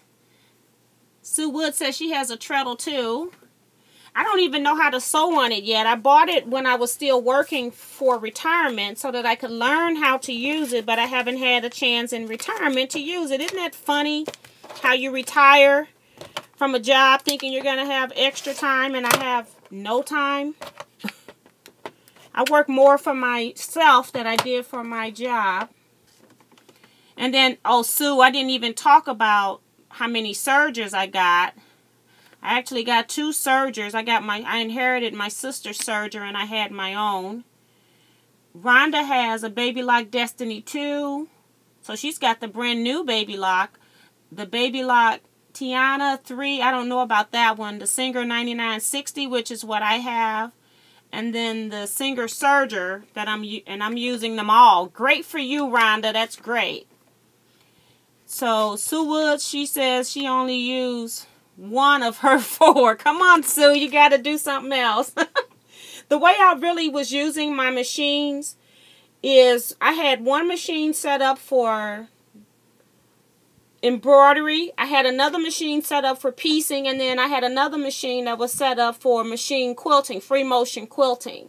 So that's how I was using at least 3 of my machines at a time. And so now that's why I'm down to 2, because I got the long arm. So Heather White says she used 2 and sometimes 3. That's awesome. Eric Oda says 3 machines and I use them all. That's perfect. Sue Wood says she will use her serger when it gets fixed. And Paulette Lee has 3 of 5 machines and 0 of 2 sergers. So she's using 3 of 5 machines and not using the sergers at all. And I agree with the sergers. At one point I was using my serger all the time. But there is some kind of easy strip quilt that you can do with the serger where you actually are quilting the batting as well. So I may need to look into that and see if I can do that as a video maybe at some time in the far future. Eric Oda wants to know, how is the Singer 9960? I think I thought I updated in the comment sections on that video. It sold fine when I did the review for that machine. And I have had a time or two where that machine has started stitching backwards. And then I would cut it off and let it reset itself, and then it would sew again. So I don't have 100% confidence in that Singer 9960. Something's off with the computer system on that machine. So Sue Knuckles said, I have 3. I have a 1951 Singer Featherweight. That's the same machine that I have, Sue. She says it needs a new motor. And then also the Singer Soulmate. But I have to take it apart to get a jam out of it. It's not working. I need to work on it. Okay. So she's saying her other machines that she's not using is because they need some service. I don't know what a Soulmate is, so I'm going to have to look that up. I'm always just curious about sewing machines. I'm going to write that on my notes. If I could find my pen.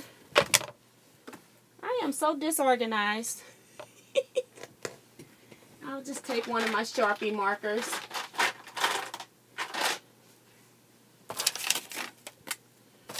I know where all my quilting stuff is. It's my other stuff. Soulmate.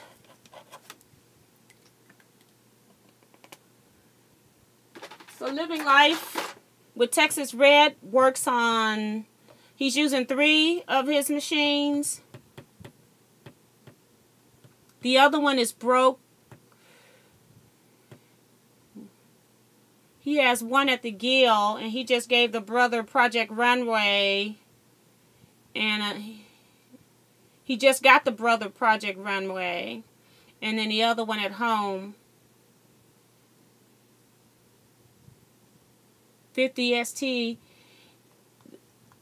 In the shop I go to when I need more space. Okay.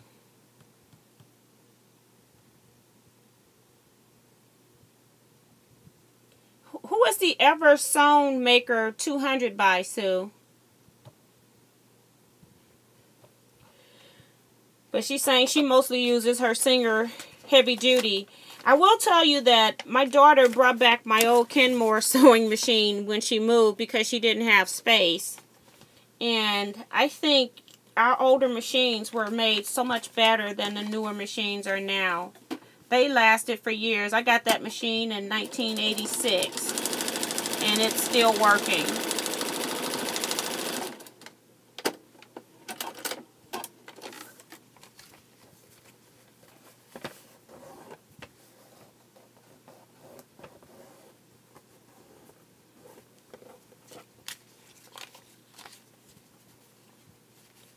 So here's my third one that's ready for me to square up here.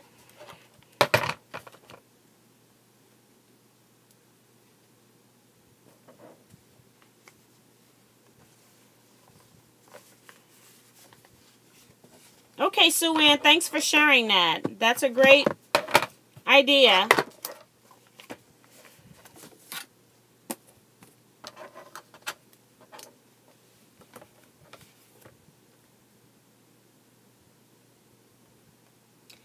Oh, living life with Texas Red. That is pretty cool. So you can actually leave a machine there. We don't have anything like that set up in Missouri.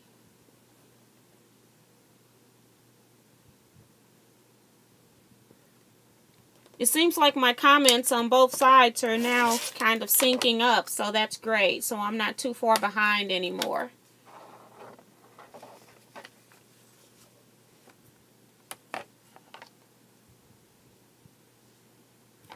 Yeah, that's pretty cool when you have a place that you can go to.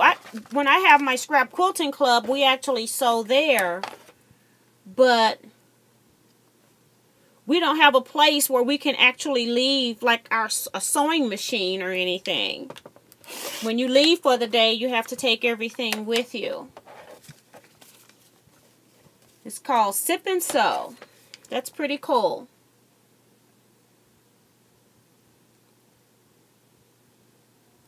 And Sue Woods has something she has a place at least where she can go and do her basting of her quilts. So that's nice. And we can do that also at our scrap quilting place. We got plenty of floor space, plenty of tables. I rent a room, but they have a lower level, and if it's not being used, sometimes people will go down there and use the tables to base their quilts.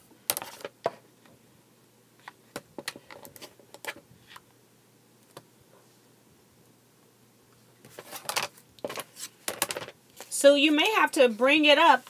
I'm actually in the process of trying to see if anybody in this area, I saw where somebody listed that they were in the African Quilters Guild in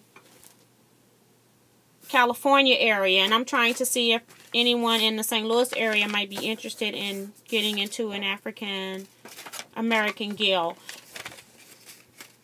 And the only reason I am interested in that is because a lot of blacks in this particular area, they are not interested in the quilt guilds for some reason. And so you don't see a whole lot of them, but we have a lot of quilters in this area. And so I'm just trying to combine them into one spot.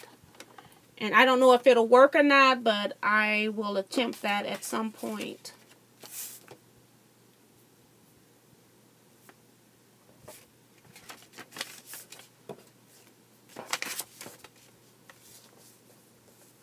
In my guild, I'm trying to think. I may have maybe 4 or 5 African American quilters in our guild. But I personally know at least 20 to 30 quilters.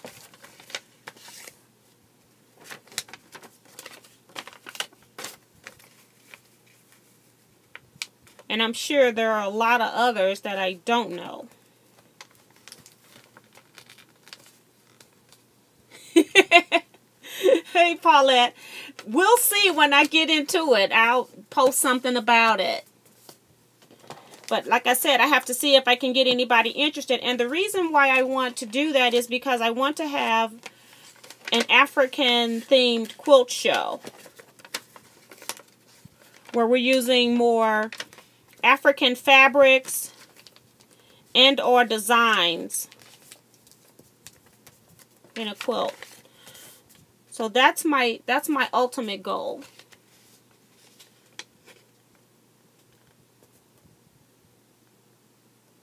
You talking about the G's Ben's quilts. Yes, I did see those. They actually had the display here in Missouri at our history museum, and I actually went to that display. And it's just amazing to me that those are now considered to be works of art. When those people made those quilts to survive, they were utilitarian quilts. So it's just awesome how our quilt making is continuing to evolve.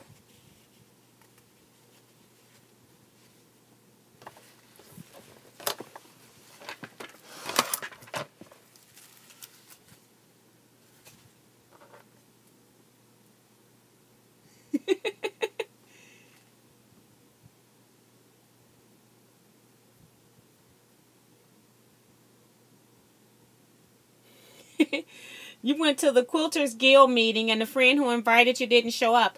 Sue-Ann, how did that go?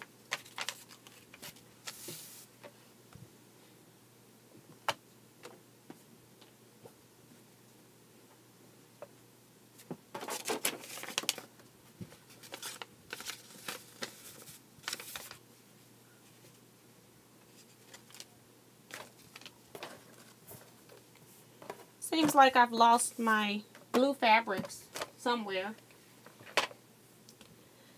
So what I'll do is I'll just recut some more. It'll be easier.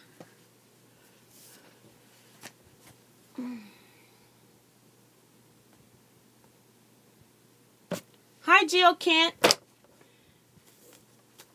She's in the UK, following your channel. Really, really love your work. Very inspirational. I'm currently using a Bernina Overlock, which I bought 30 years ago. I also use a Juki DK5 and a Singer. Oh, great. So she's got some different machines that she's pulling in. The Juki, I've never sewn on that one either. And the Bernina Overlock, I have the Burnett Serger. I don't know if your serger is called a Burnett or not, but I have like one of the first or second brands of the Bernina Burnett sergers. So I still use it. It's a 4-thread machine, and I can change the thing to make it do a rolled hem, but it doesn't do all the fancy stuff that the new ones do.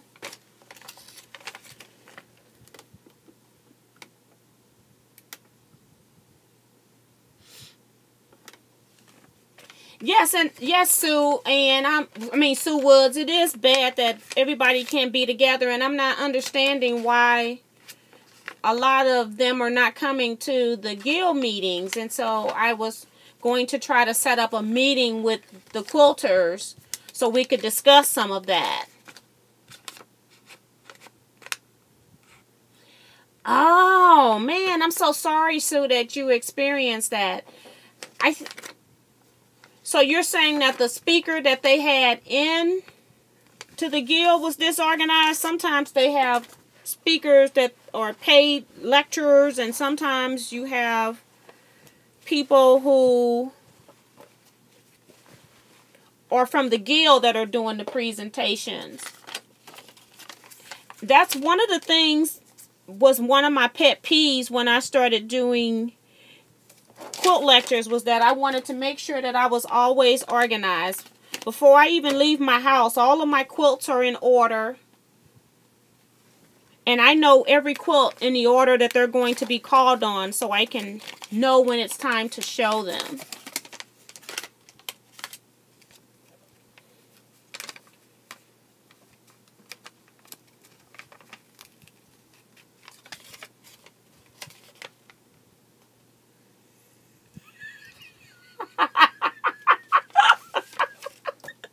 I am laughing at Eric. He says he went to his first guild meeting, being the only male quilter, and it was like a bunch of cougars looking at fresh meat, but he didn't really mind.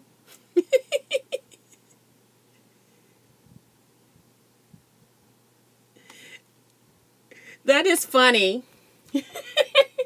We have had men in our guild. They kind of fluctuate in and out. Some of them, we had 2 that were our more steady male quilters, and then they moved, they relocated.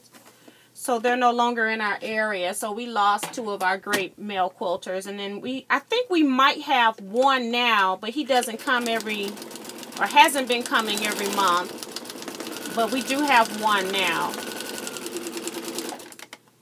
And he's a new member.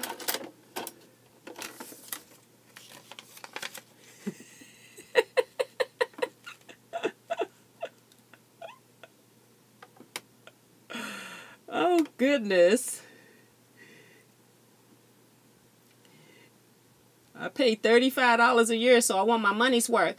Right. When you, and this is my interpretation, when I go to a guild, I don't go to the guild with the intent that these people are going to help me load my stuff in and out. I have given you a fee for me to come do a service for you, and I intend to do that service without disrupting your whole guild. So I have my own dollies, I have my own quilt stands. If I need a projector, I have my own stuff. I am very organized, and I don't want to be mucking with anybody else's stuff so that I can do what I need to do. Before I get to your guild, I already know what I have and that it's going to work for me. So I can relate to somebody not being organized, whether it be a guild member or a guest lecturer.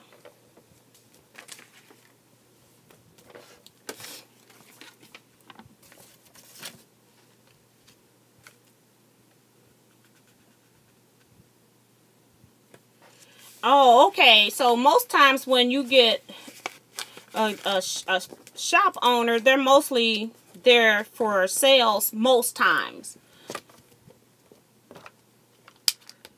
So they may not be necessarily the best lecturers. They might be good at teaching, but not necessarily giving guild lectures.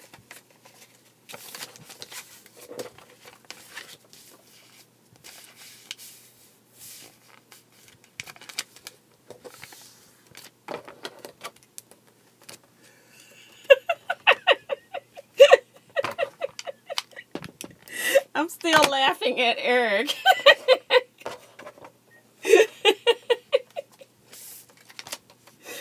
Ooh, he walked in and just threw that gill in a tizzy.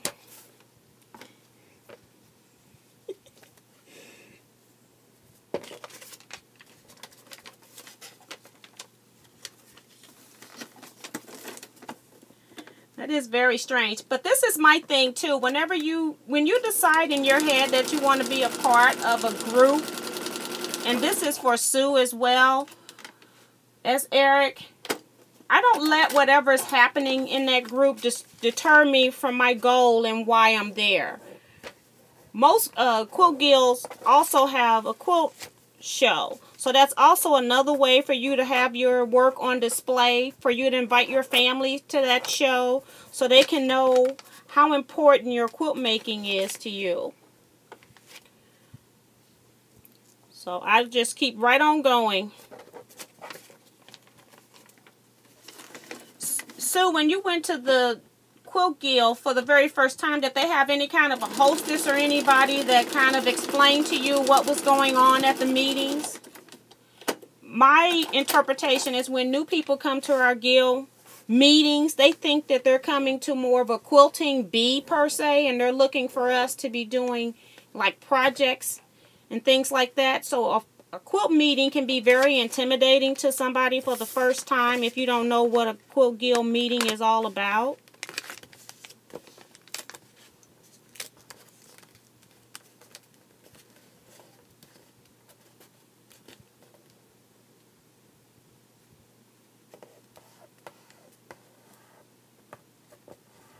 Living Life with Texas Red says that he's got a small guild and it's just him and one other guy with 4 women. So that percentage is pretty good. And then the bigger one, it's me and 9 other guys and 48 women. And that's still a good ratio overall for male to female ratio in a guild, because we had 3 at one time, and our guild has been as large as 120.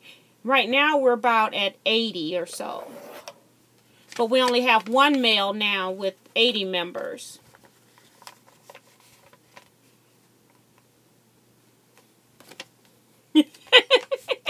I'm laughing at Sue's comment. She said, no, they didn't have a hostess, but there was a lot of food. I shouldn't have eaten supper first. And I think what happens when you come to a guild meeting for the first time, they've got all of these different stations. You may have an optional block station. You might have a book station where you can rent books. Like our guild have a library and we can check out books every month, and you don't have to pay for it unless you're late bringing it back. We have a show and tell area where you sign up stuff. There is various different activities going on, and I think if you don't have someone to walk around new members and explain exactly what is going on, that you kind of get a little lost at guild meetings. We do have breakout sessions that they go to the library, and you can get to know members a little bit more there. I don't tend to go to those anymore because I just don't have time. But I think, you know, having a hostess or somebody responsible for showing guests around or potential new members around would be a great asset for a guild. It makes it a lot easier to know what's going on.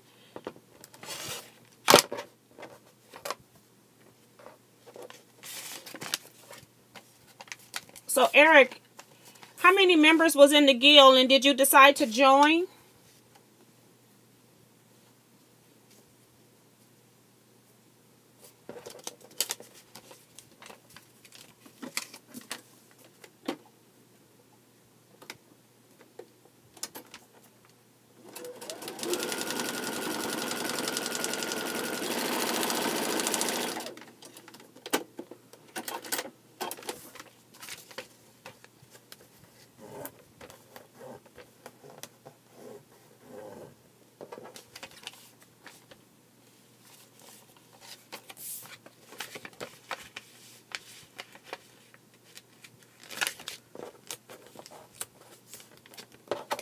I don't know if Eric is still here.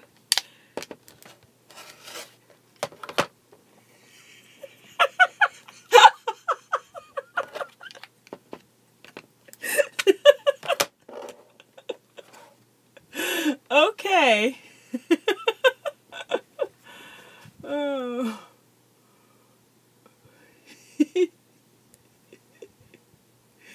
I'm laughing at Eric's comment. Okay. Okay, Sue Ann, we'll see you the next time. Thank you for coming in. Living Life with Texas Red, I think Rob Appel would be a great speaker. I wonder if he lives in Missouri. I never did check that. You know, he's with Missouri Star a lot.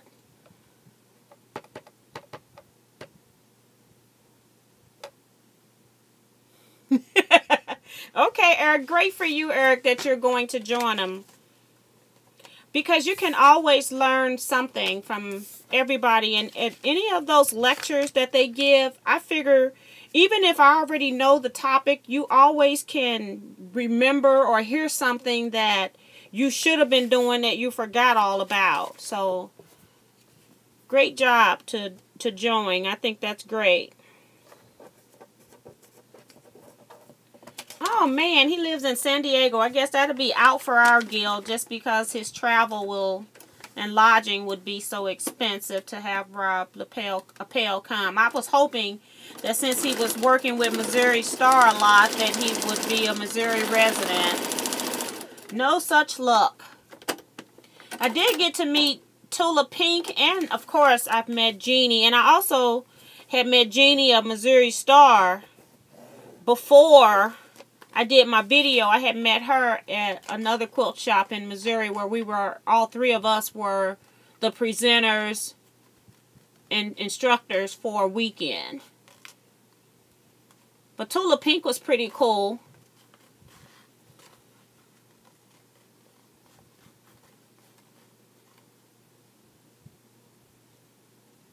Bye-bye, Heather. Thank you for staying up with me. Bye-bye, Kaylin.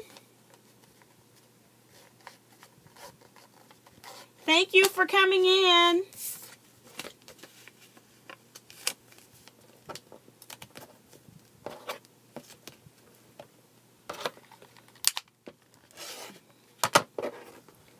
Good night, Eric.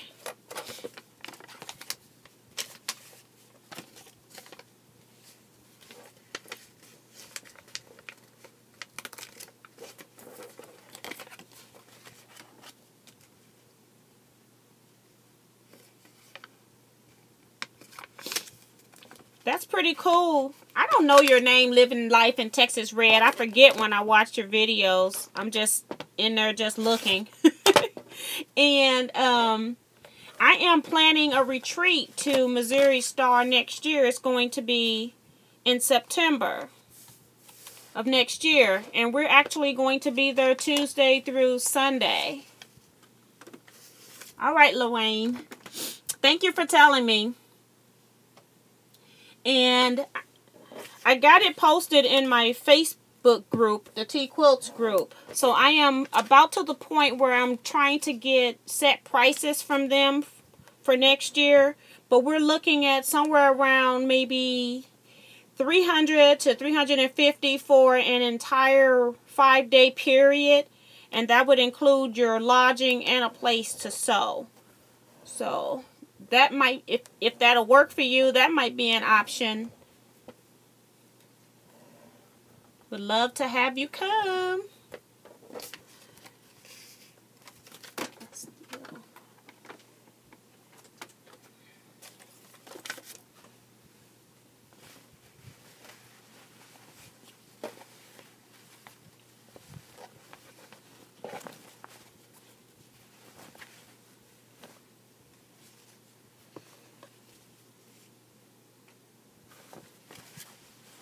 So you're going to make some of those Alzheimer's quilts. I haven't made one of those. My Gil was working on some of those along with the kennel quilts, and I just opt to do the kennel quilts all the time. But they look like they're really fun quilts to make. You get to use up any kind of little oddball notions. So that's pretty cool.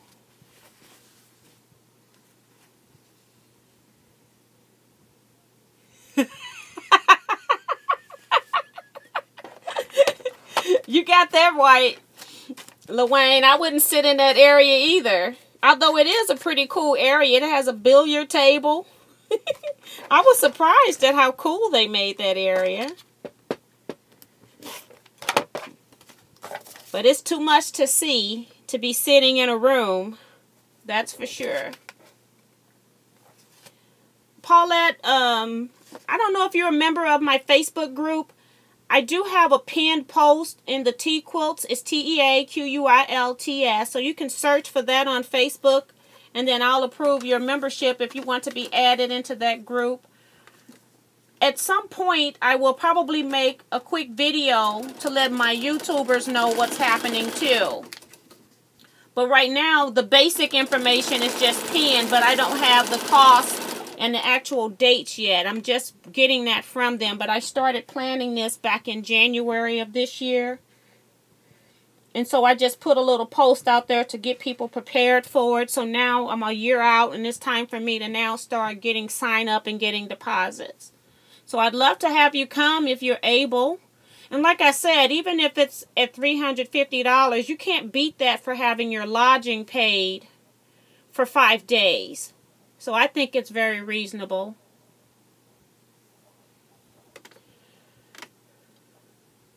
Sue, your group is, or you, I don't know if it's you or a group, but you are very active with a lot of charity projects.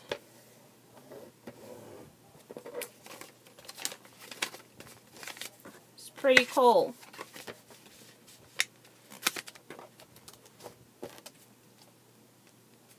Okay, just you. Okay, that's pretty awesome. And that's kind of how our Gil got into doing the kennel quilts, because one person was doing it and we decided to all help her out. And we've also done the pillowcases, but we do everything as a group. When you've got 60 people working on something, and if everybody do 1 or 2, you know you're pretty good for a while. That'll be great, Paulette, for you to get into that group.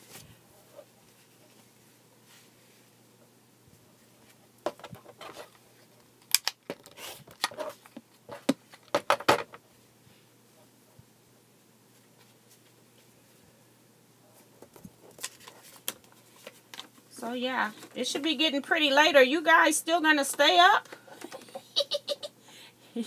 I'm gonna be up a while, so I'm not running you off. I'm just asking questions.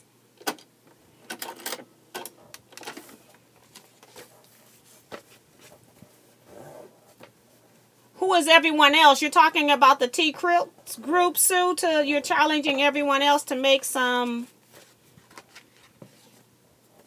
charity stuff or a particular thing?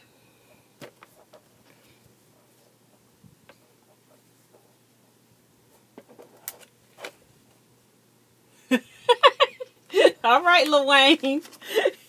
I love it when somebody can stay up late with me. My husband's been knocked out for a while. He has to get up at 5:15. No, well, he actually gets up at 5. He has to leave out of here by 5:30. He has to be at work at 6 p.m. So, oh, the walker caddies. I don't think I'll be doing a walker caddy. She talking about, sure, you too. I will do I do the kennel quilts every year. And then I also do 2 twin size quilts for charity every year. Those were those 2 quilts that I made with the panels. I just need to quilt them. I still haven't gotten those 2 quilts quilted because I've been quilting other people's quilts. I actually got my long arm and I have no intentions of going into business, and I have not advertised my long arm business. But I just have people that know me and ask me if I would quilt their quilts. So,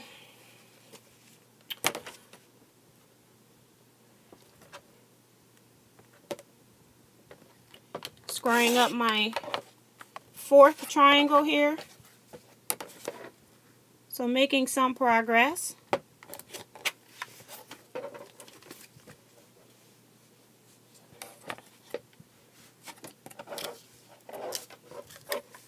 So I gotta have my 2 charity quilts.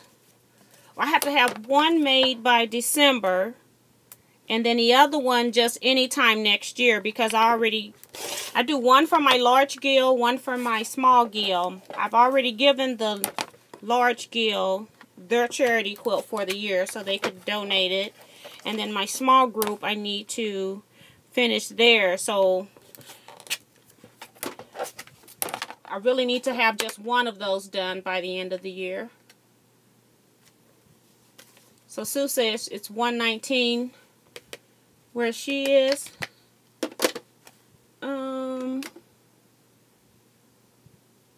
Okay, so I just got notification that you all have asked to join TeaQuilts, but I'm not going to go over there right now, but I will get it when I get offline, because I don't want to muck anything up with the technology here, since this is my first time actually getting on here. So yeah, because Sue, you and I, we got the same time. I think she was telling Lil Wayne what time it was.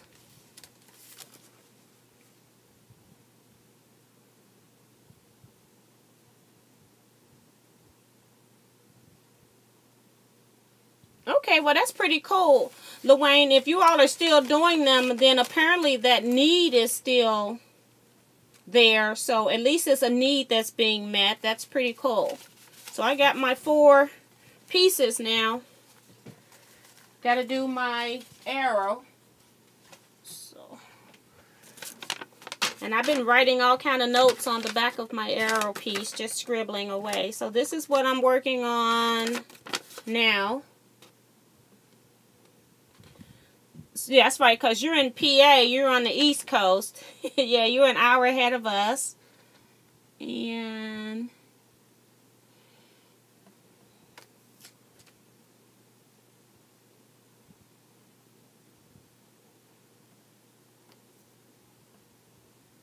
yes, that's a great idea too, with the quilts on the fire truck, because they are needed, especially this time of the year when winter hits.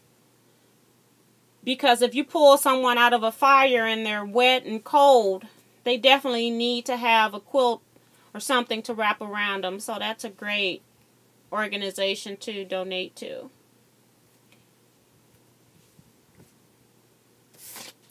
Got to get my pieces off the board.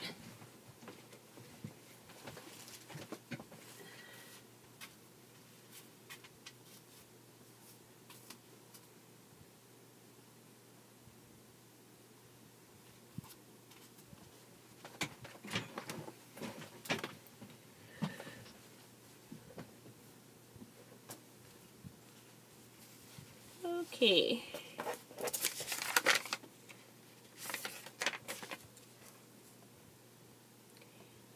Yes, that's when we give out quilts. We put them in a pillowcase so that they also have a quilt with the pillowcase. And if they don't need the pillowcase, then they can use it as a bag.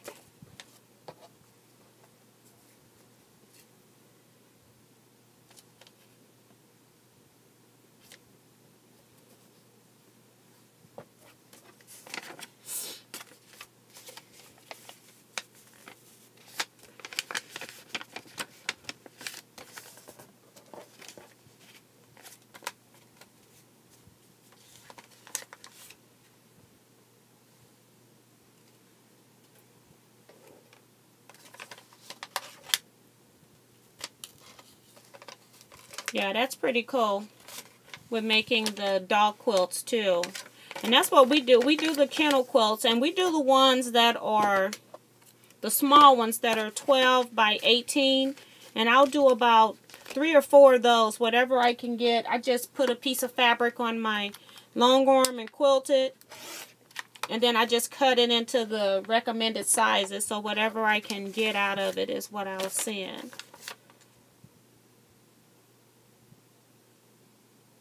Okay, I wrote all my notes on the back of this paper. Now I need my notes.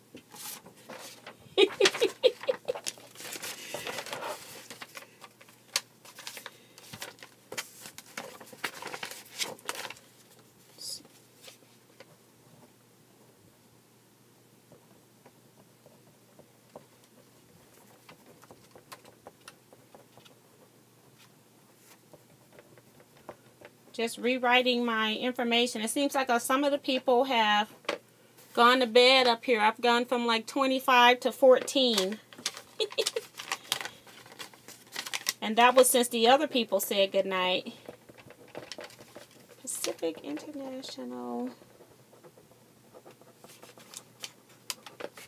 Quilt Show.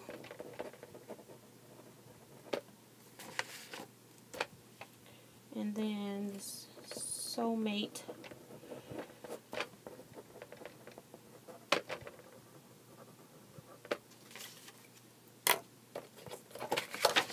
That's great, Sue. I'm still here. So I may have to do this again, and next time I'll try to put a thing out to schedule it. So if anybody else wants to stay. What's actually a good time for me to do this if I do it again live? Because I just came in here. It had to be close to 10 o'clock.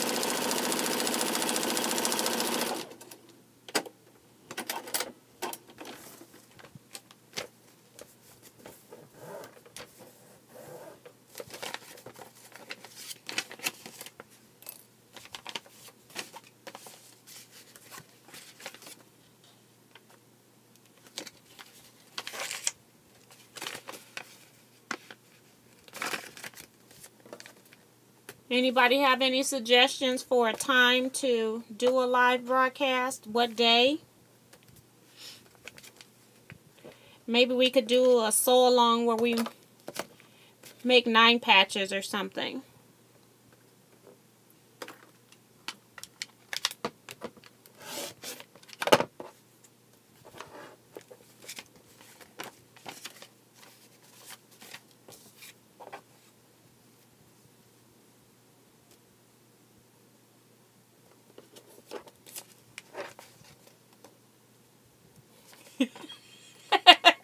Yeah, I'm laughing because I have I don't know if any of the other people up have seen Angela Waters' Midnight Quilting, but it's like she is slap happy. She's high on wine or something, but she's having a great time up by herself in the middle of the night. Okay, so 9 p.m. my time would be like 6 p.m. your time, Paulette. Is that what you're talking about? Is it 6 or 7 your time?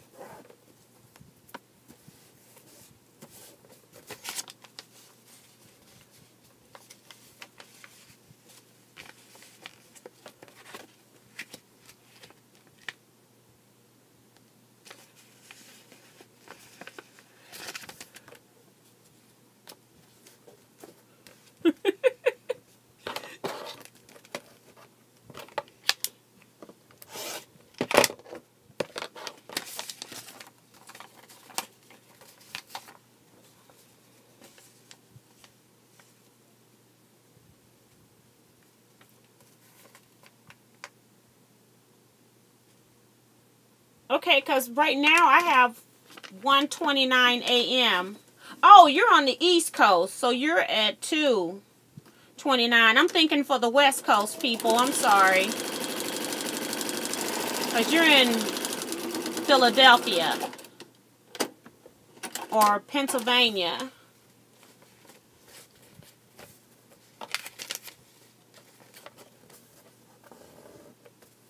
Oh, you're in Bolton. Okay.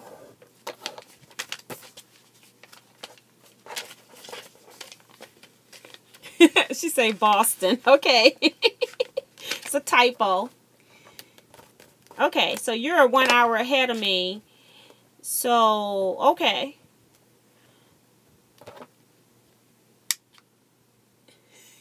Wow. So at least it's in the morning. Do you have to go to work, Jill?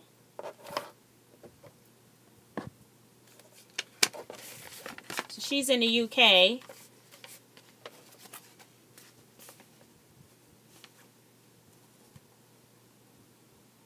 Okay.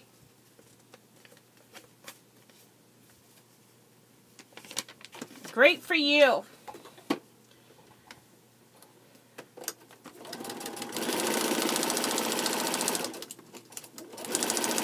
I do want to do a disappearing 9-patch quilt. So that's why I was thinking maybe we could do a sew along where we're making 9 patches.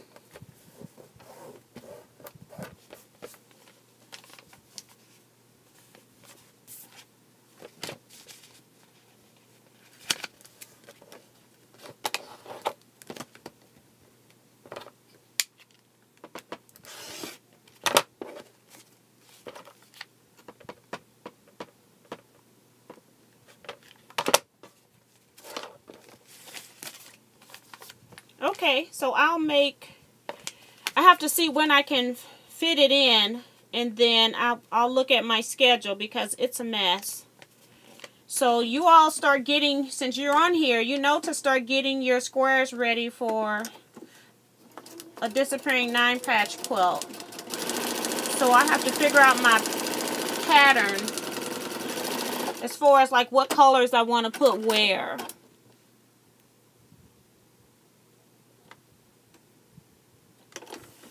Jill, this is a great quilt for newbies because it's just 9 patches. And so maybe at the beginning of the video, we'll just go over the very basics for you.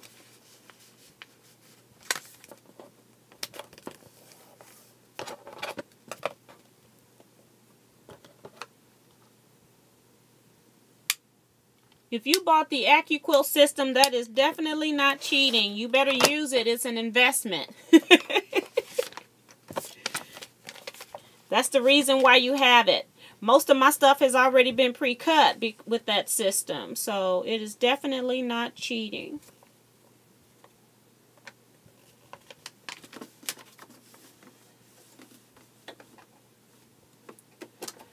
On my last paper piecing seam.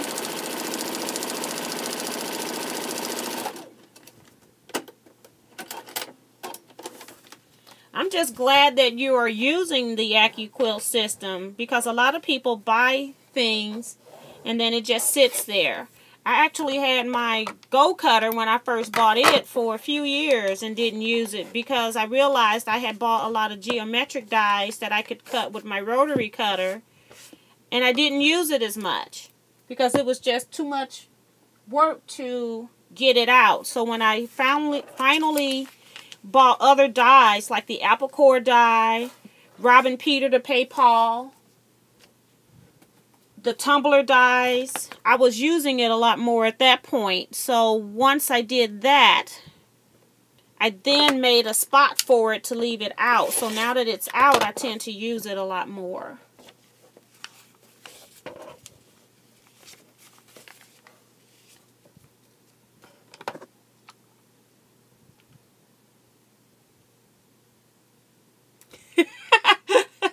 Hello, Willow Hills Design. She's in and out. That'll be great. We'll do 9 p.m. New York time, which will be 8 p.m. Central Standard Time.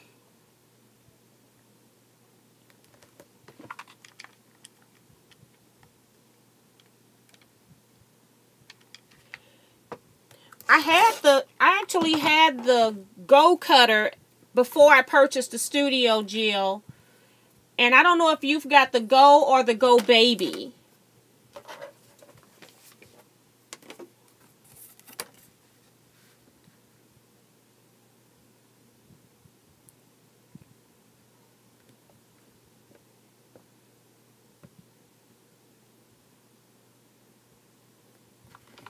Okay. Thanks, Luane, for the time on the West Coast.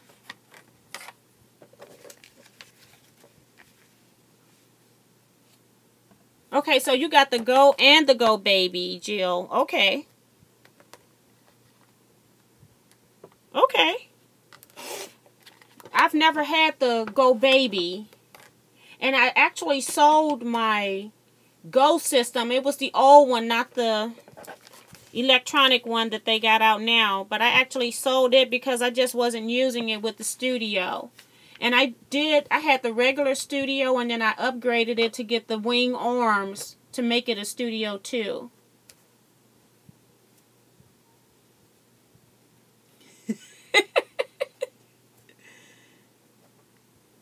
And you have a Go Baby. Okay, so your dies are just smaller for the Go Baby, but they still have the basic dies for cutting 9 patches or cutting squares of any size on the Go Baby. And you can still cut up to, what, 6 inches on the Go Baby?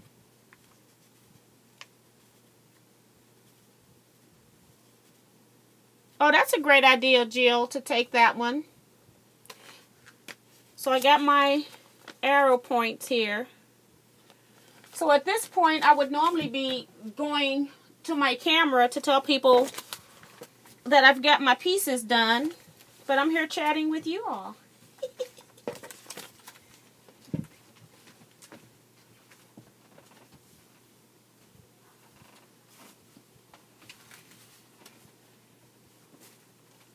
Let's see.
Okay, just trying to make sure nobody commented while I was moving around.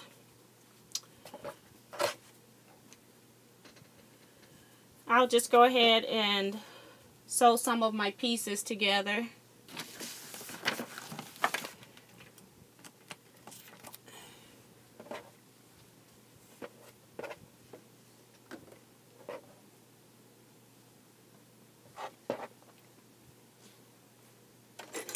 change my foot around.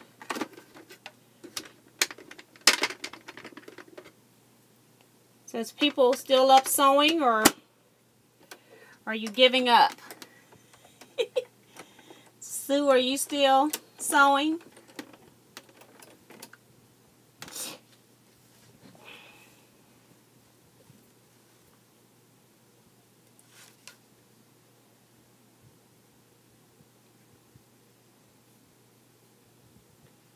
Had to change back to my 1/4 inch foot from my open toe foot here. Okay.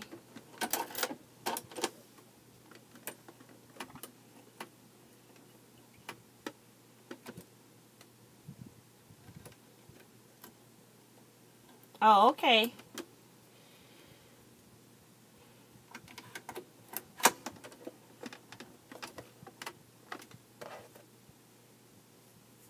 You all got so quiet all of a sudden.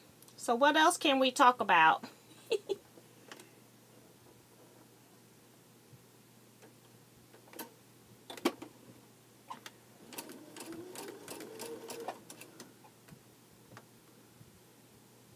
Paulette, do you know about any quilt shows on the East Coast? Did you post anything about quilt shows? I can't remember.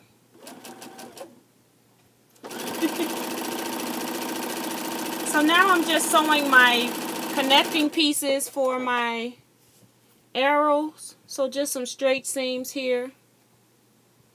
Oh, that video on the apron. You know that I took the pair of jeans out and then never got back to doing the video for that apron. It is really so easy. I haven't seen the TeaQuilts quilts, and I do know Jordan Fabrics. I do watch some of her stuff because I have a lot of the cozy quilt. I can't remember cozy quilt patterns. When they first came out, one of our quilt shops did the jelly rolls to go with them, so they were selling it all in a pre-cut kit. So I do watch those just to see if I can, if she pops up with anything. I actually just did, I took some fabrics I had for something else and made a quilt that she calls I think it's called Long Tall Quilt. So if you haven't seen that video, look at that video. I just made that quilt top. That's the one that I worked on at Retreat in April. You don't have to look it up, Paulette. I was just wondering if you knew about anything in the area, that's all. I've been to Philadelphia once for a line dance event about 3 years ago, maybe. I had a great time. The pattern is from Lella Boutique. I haven't seen that. I'll have to look that up. Let's see. I'm going to go to a new tab called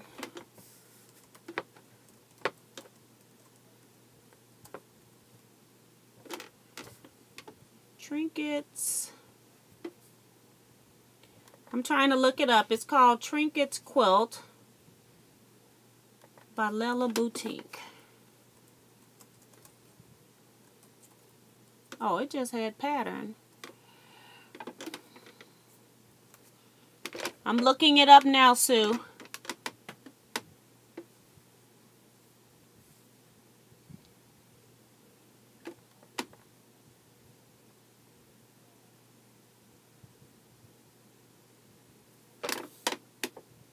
Oh, okay, I see it. It's pretty cool.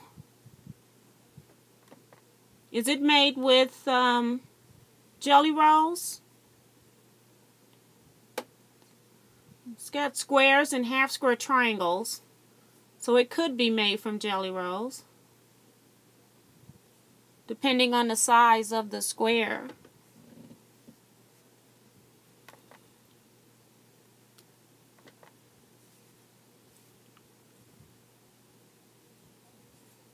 Okay, so it's not a jelly roll. You would think that your cable should work better late at night because it's less people online. Okay, so they must have a different size starting square. That's pretty cool.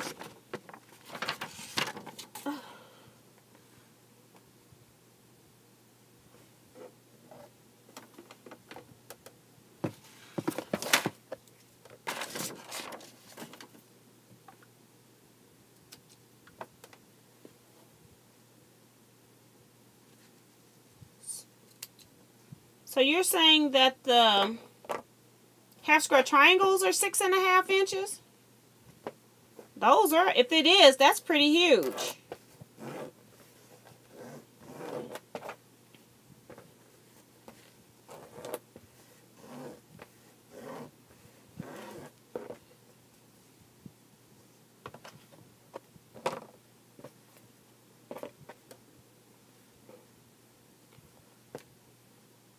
So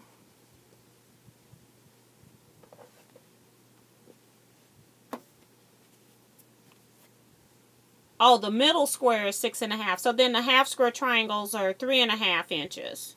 Okay.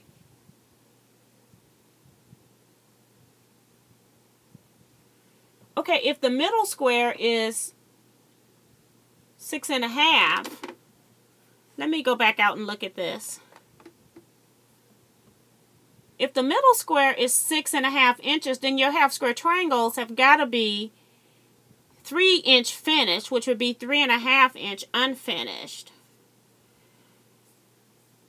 I have to look at Jordan's video though.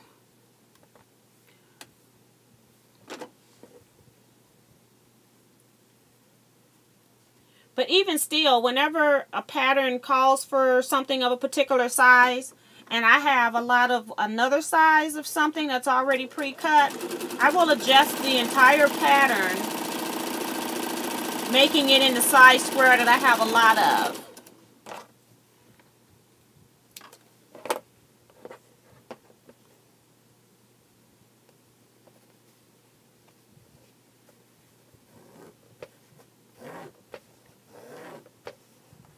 Yes, Sue, they would be 6 by 3.5, but it'll actually be 6.5 by 3.5, or you can do 2 3 1/2-inch half square triangles to make those flying geese units.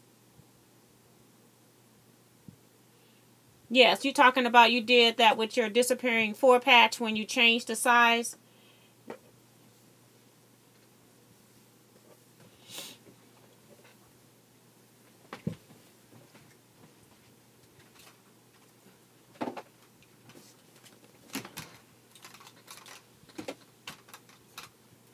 So you all get to see a little bit of behind the scenes of my recording here. I'm just going to zoom in and just do this quick little video take so that I can continue with my sewing.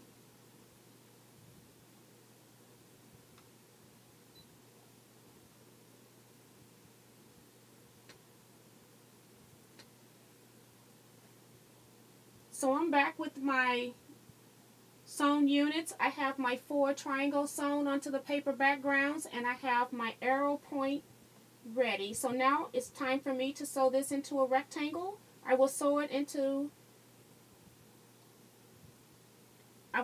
unit together, and then I'll come back with the finished block.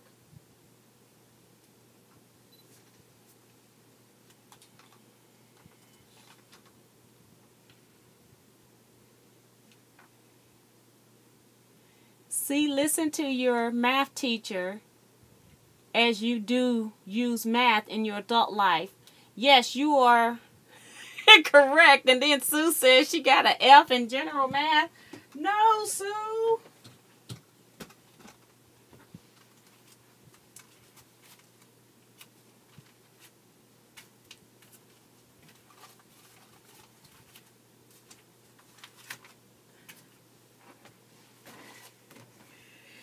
You know, math has always been one of my favorite subjects.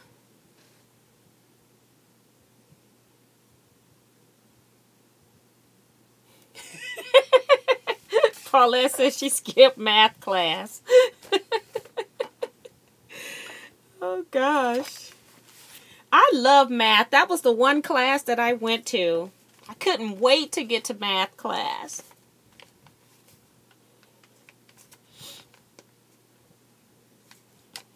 I actually have a degree in accounting.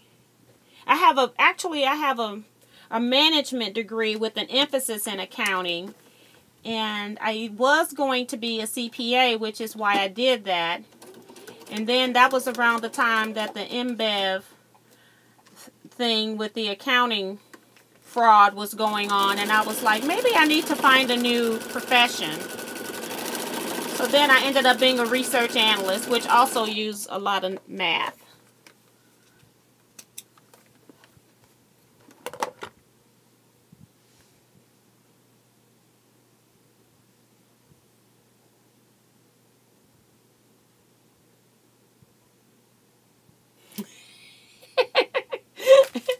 And I think I only had to take just the first calculus class, so I passed that, Luane, and then that was it. Because with my degree being, it was management degree with the emphasis in accounting.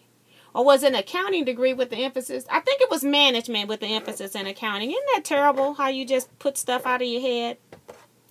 So I didn't have to take but the one calculus class.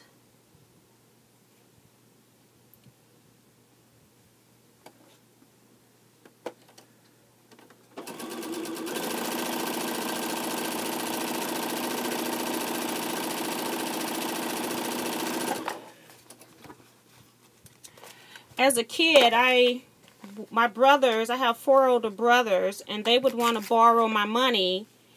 And it was only like a quarter, but I always wanted interest back from them. And I didn't even know what I was doing, and I didn't even know the word interest at the time. It was just like, if I give you my quarter, can you give me like 27 cents back when you give me my money back?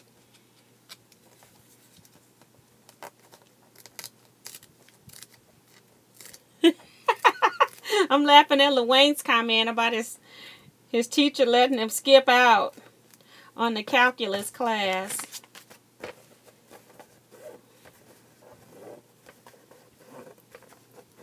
But I've always been fascinated with keeping track of money and things like that.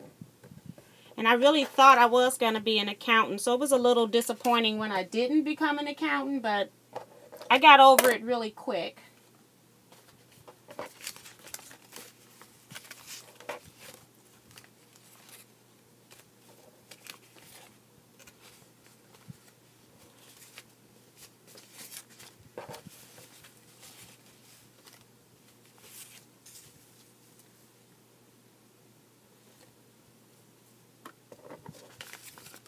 Okay, so now I'm just sewing my units together. My triangles.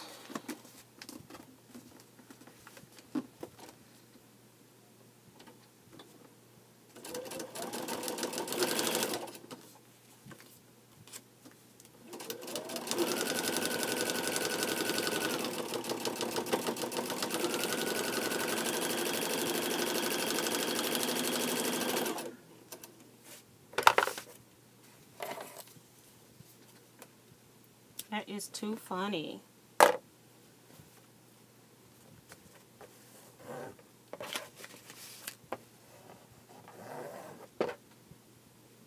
Luane, are you up sewing or are you just listening?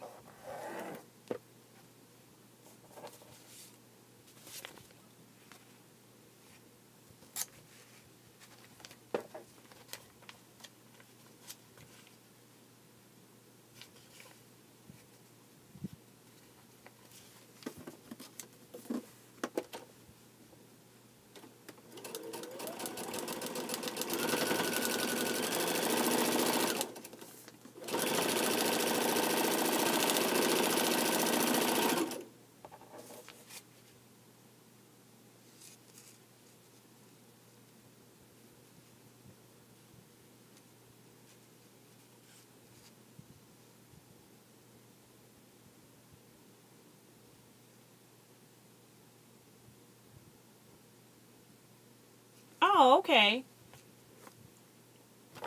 I didn't know that they were doing... Well, I guess I've seen where they've done a lot of medical buildings, so I could guess that accounting would be right behind that.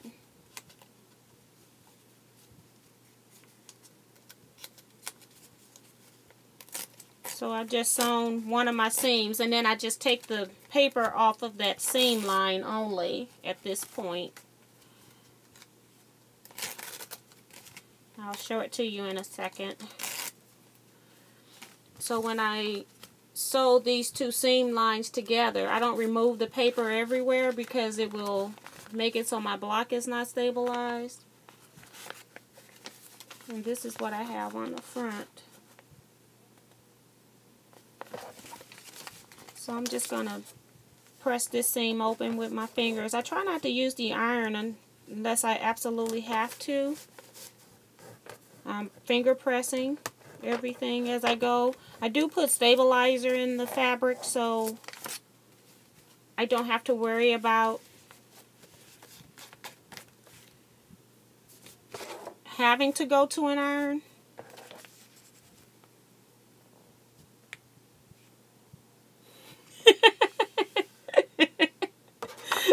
I don't have a name for my seam ripper. I just hate that thing. I don't want to use it. So most of the time I end up using my little Ginger thread snips I normally cut my chain piecing with these. And I also use these to cut my threads when I want to rip. They're pretty sharp. And Jill wants to know if interfacing would work the same, or could it work the same as paper to stabilize the fabric block? And yes. Yes, Jill, you can use stabilizer. It will just stay in the quilt and then you don't have to take it out. A lot of people will use, like even in their string quilts where they would use paper foundations and then they have to take them out. That's why I try not to put them in there unless I absolutely have to. Because I don't like the ripping part. On this, I can't get around not having the foundation. Okay, Sue, thanks for checking, because I haven't, of course, had time to go over and look at Jordan's video, but that's what I figured. If you're telling me the size of the center square, then I could figure out the rest of it because they have to match up. But it is a beautiful quilt, and I'll look at the video. I'll go to Jordan's site and look at the video. But you all go look at that long, tall quilt that she did. It's a Cozy Quilt Designs pattern. It was really fun to do, and it was pretty quick.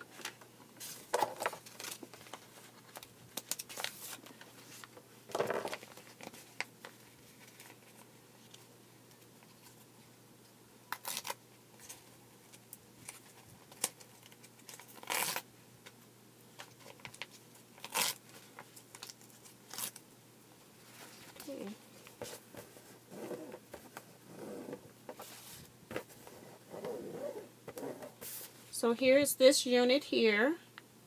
Got it all pieced together. And it's just finger pressed right now. So I still have some wrinkles. I'm going to have to break my thread.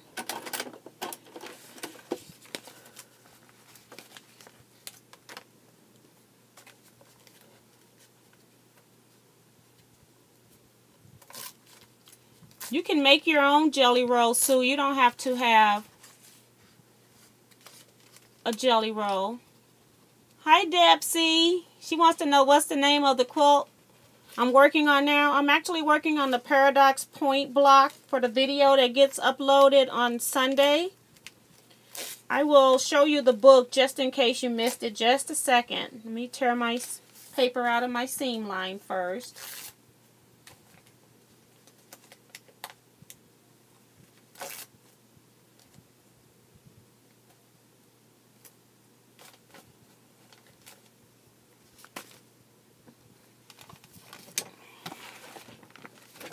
I'm actually on block number 3, Deb. And then you have this. This is the actual book And then the author's information is down here. I actually purchased this book from connectingthreads.com, and at the time they had 50% off books. Sometimes they have 40% off. So it just depends. And so this is what I have so far, and I'm ready to sew my triangle on the top.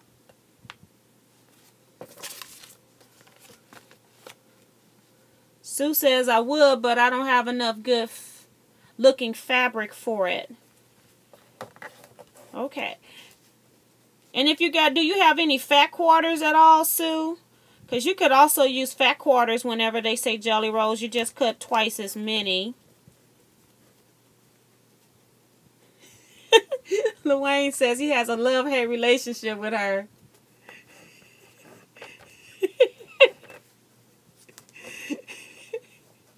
But she takes forever to get it made. Tells us every little step. Yes, I know she's finger presses her seams to the dark every time she makes a quilt. Yes, and and for as a video person, I don't, that's one of the reasons why I'm not doing sewing every video, because we all know how to go to our sewing machines for the most part and sew a 1/4 inch seam and come back and show it.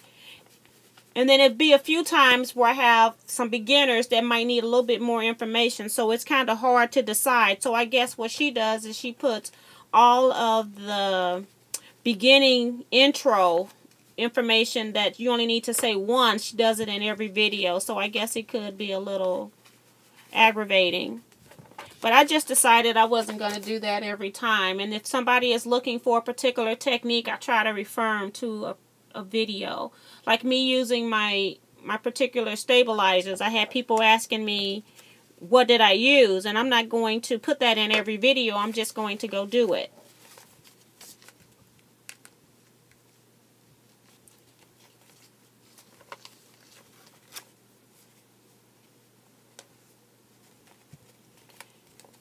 Yeah, and I think with that particular quilt, Sue, you do need to have coordinating fabrics. And I am a true lover of scrap quilts, but I don't think that that's enough pieces to actually make it where it's not with coordinating fabric. So I do agree with your choice.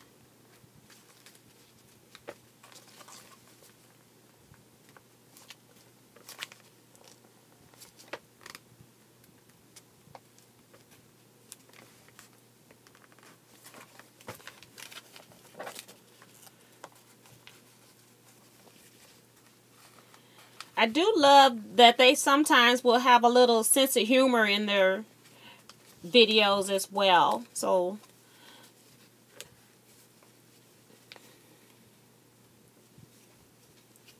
and I can't believe that they manually cut all of their jelly rolls either. That's a lot of work.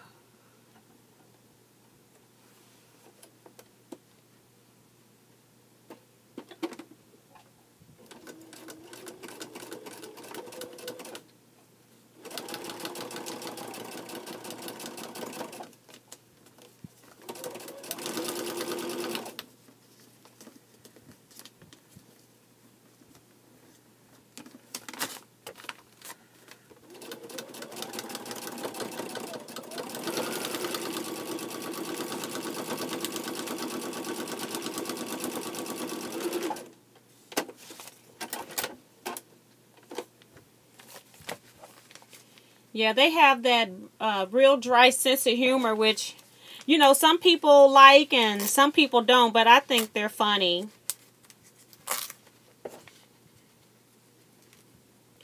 Do anyone on here look at Mom and Pop Quilt Shop?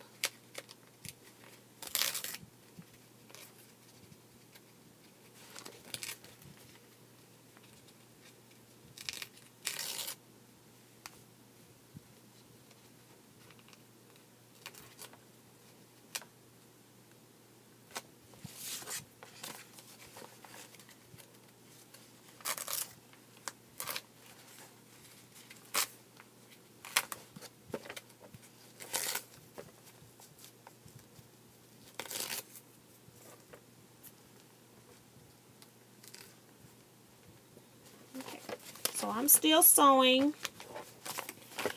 Got my triangle done. Just trying to finger press it since I'm not going to the iron right now. So,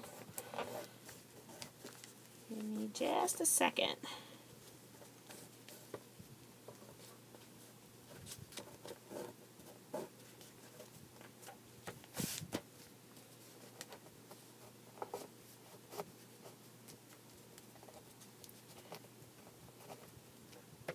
I need to find my wood iron. I don't know what I did with it. So this is what I have currently.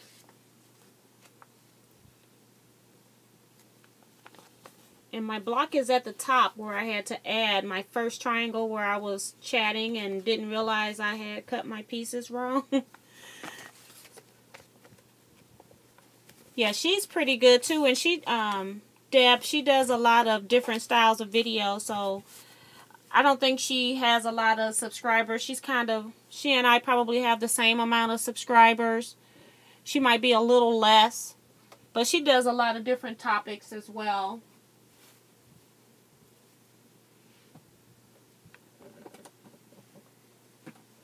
Okay.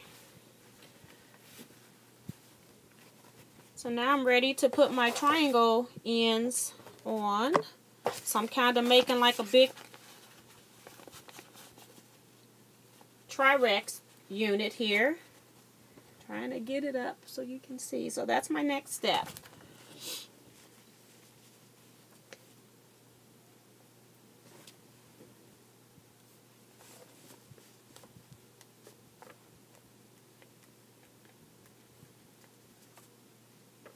Oh, that's pretty cool. I'm going to have to look at her because sometimes I'll go on the road and I'll take videos of quilt shops and then I don't post them or something goes terribly wrong.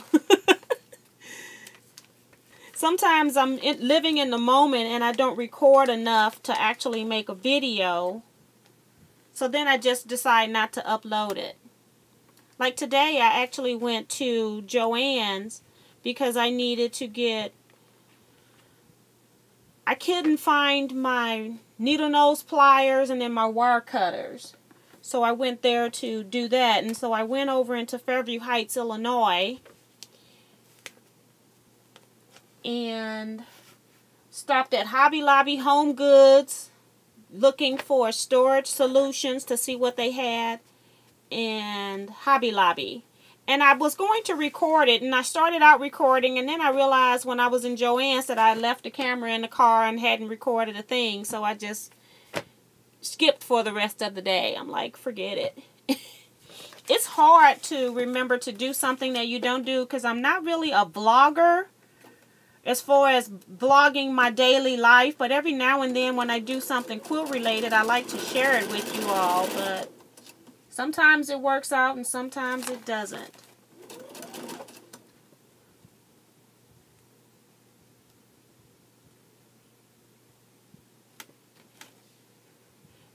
Yes, Deb, Mom and Pop Quilt Shop, she does stuff pretty fast. I don't know how she really gets it done.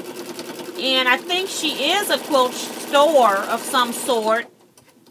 But she always taking in stuff, and she does a lot of charity quilt herself. And she does a lot of the quilting. She did a lot for the Canada. When they had the Canada anniversary, or I can't remember what they called it now. But she took in a lot of quilts and was doing the quilting for that.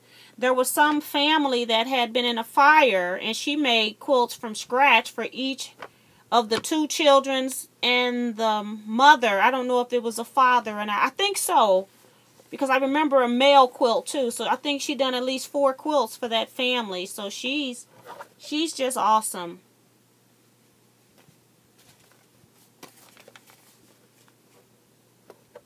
Had to take a Joann break. Last month they had 70% off coupon on all fabrics and fat quarters. Wow, spent over $100, but now I have a lot of fat quarters. Yeah, I try not to go in and buy any fabric. And I was successful. I didn't even go in the fabric department. What I've done recently is that I found out that AliExpress people are getting dyes from them, so I thought I would do a video on that. So I just ordered some stuff off AliExpress. And so if I would have purchased, say, 4 or 5 dye sets, I would have spent about $150. So I spent $150 at AliExpress to do a haul and see what those dyes are like. Yes, that's Sue, that hanging garden is actually on my to-do list. That's been on my to-do list for years. I want to make that quilt and haven't done it.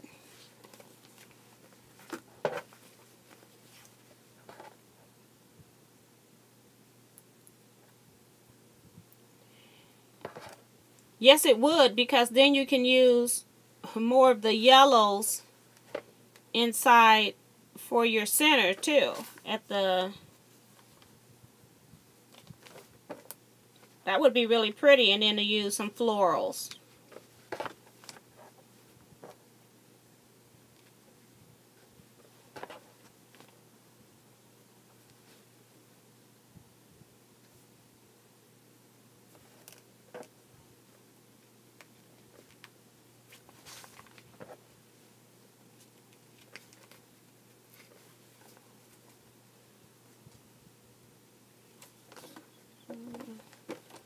I'm almost getting there.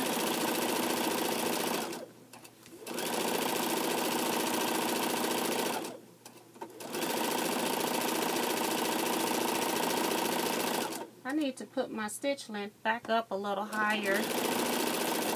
It works fine when I'm stitching on the paper, but then when I get off onto regular fabric, it doesn't want to sew straight. Oh, that would be pretty too, the batik scraps. It's kind of like, looks like what the original pattern used was batiks.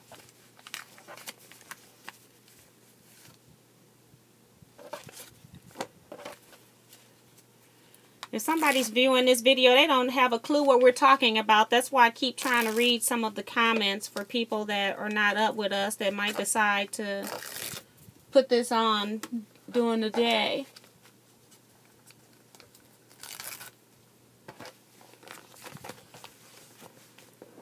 I think we're down to 11 people now. Just the night owls. And I'm like this at retreat. When I go on retreats, I'm one of the last people up. I tend to go to bed about 3 o'clock at retreats if I'm going to go to sleep. If I decide not to go to sleep, then I'll stay up the whole time. But then I'll leave at noon so I can come home and go to bed. Okay. Got one side sewed on, and I'm actually chain piecing this with the bottom part of my arrow, so that's why it's taking a little longer to get back. And I still got my paper on the back too.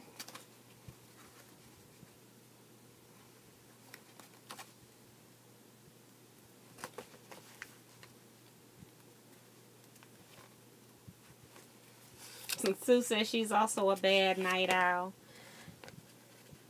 I don't know what it is. I just like it at night because it's so quiet. There's no cars on the street.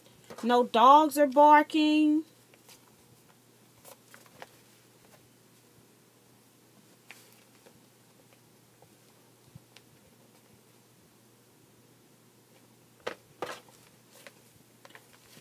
I don't know if I've seen a video about how they hand make the batiks, Luane, but I have seen some write-ups in the quilt magazines. And maybe I may have seen something like on a quilt show at some point.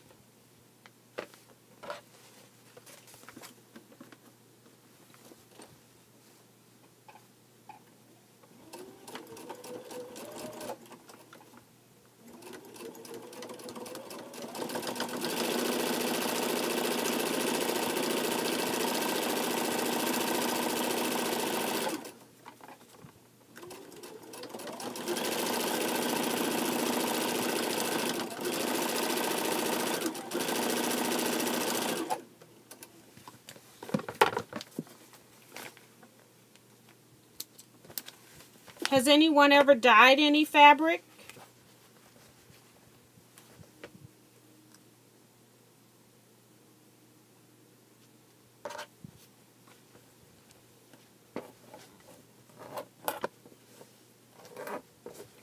Oh, wow. So, Gail, you actually got to see it with your own eyes. That's awesome.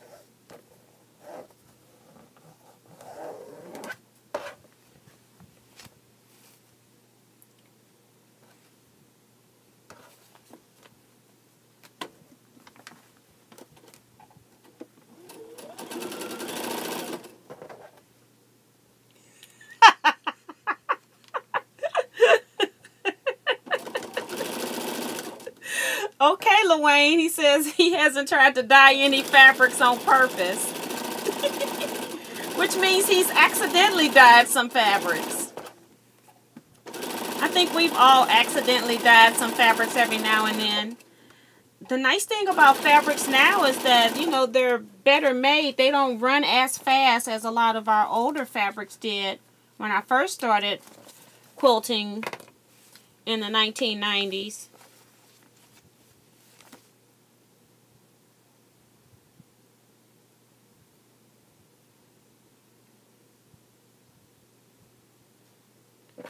I haven't used ink tints, Sue. So I don't know anything about those. I dyed some fabric once, and I have like another little dye kit. But you got to be so careful with it that I haven't even done the second set of dyeing. And you need to be outside. You need to have a day where it's not breezy. So I haven't done that. Because you definitely don't want it in your house. Especially if your area is open to a food area. Which my living room, which is where I would be doing it, is open to my kitchen. I mean, not my living room, my dining room, which is open to my kitchen.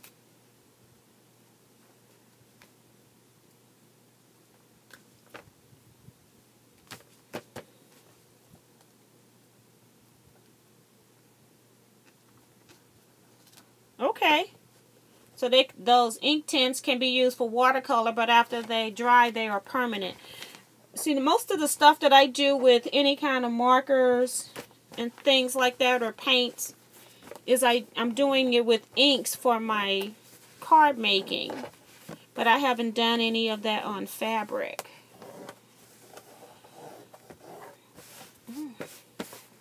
So we got a big Tri-Rex block here.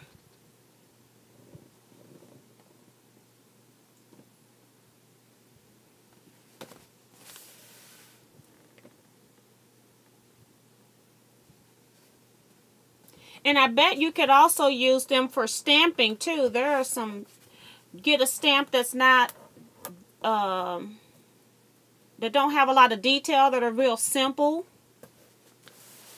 I bet those could be used for stamping as well.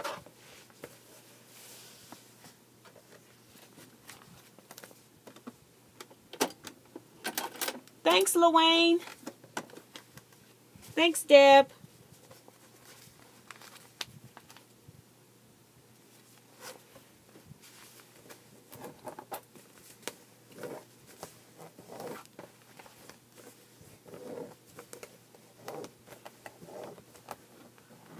And also, Sue, another one would be stencils as well. Get you a dauber and you can sew. So this is my arrow point. I have not used the jelly plate, but I watched the Fugal Crafter. I think that's the name of her YouTube channel. And she actually made her own jelly plate. I actually went to the store and bought some Jell-O to make a jelly plate, but that never happened. I've had it for 2 years now. See, YouTube have us thinking we can go do all of this stuff.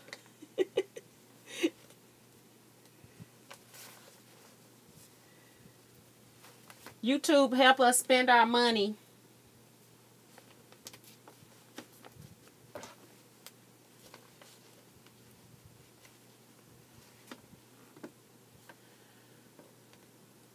Oh, so you made your own permanent jelly plate. I need to. I got all the stuff because I went and bought that. I think I needed glycerin. I bought that as well.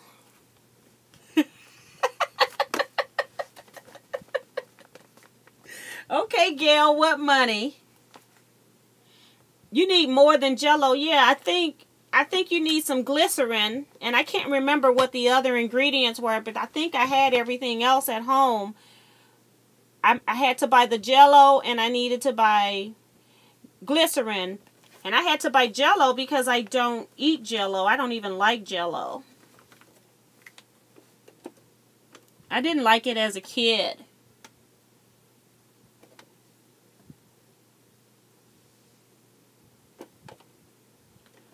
Luane, a jelly plate is, if you think of Jell-O and it has a little movement to it, you can use Jell-O to make a plate, but you can make it so that if you want it smooth, it could be smooth. But if you want to cut designs in it, it's kind of like making your own stamp.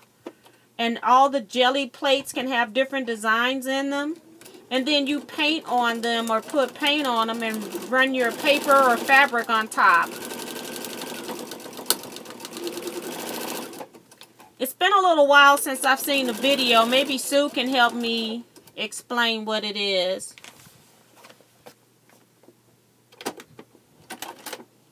Because I've never used it or done it. I've just seen it.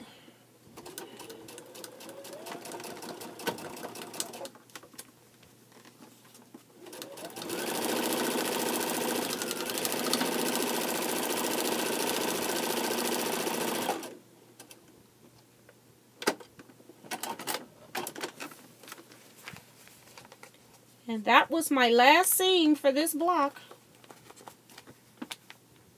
You don't cut into it. Okay, so you just paint the design on top, Sue?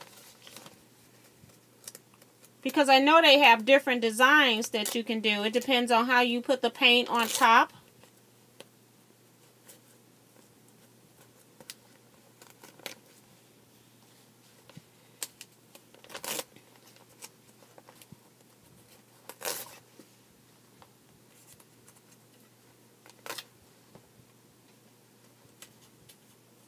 We're almost finished with the block, guys.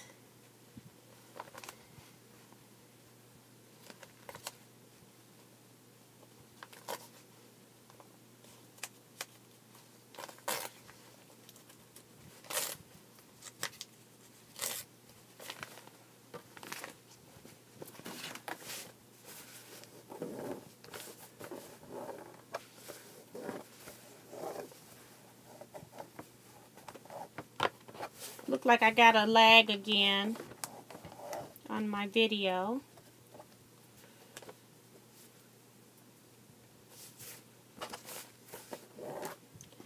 So here's the completed block. It's all done.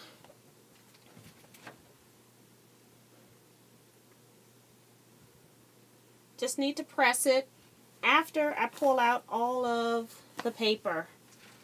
So that's my next step.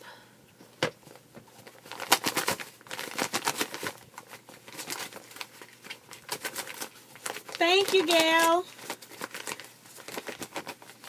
Thanks, Deb. Like I said, I don't know if anybody else is even working on this, but I thought this was a fun project. And it's not a whole lot of paper piecing. It really doesn't take long.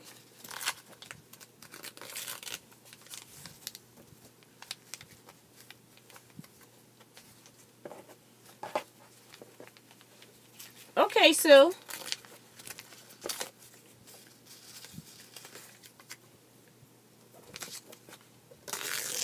Thanks, Pat.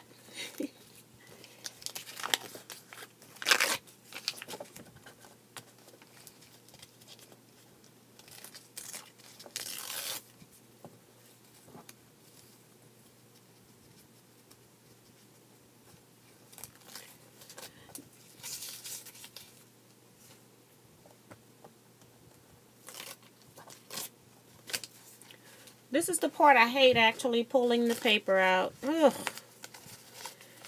But at least this isn't a whole lot, like a whole quilt.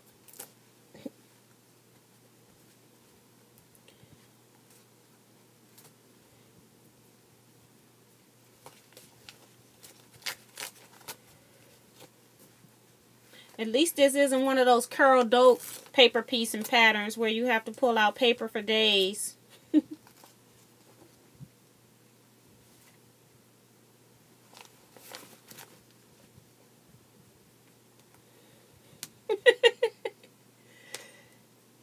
Yeah, like I said, I saw the Fugal Crafter. I saw a video where she made it, and I think she does excellent videos.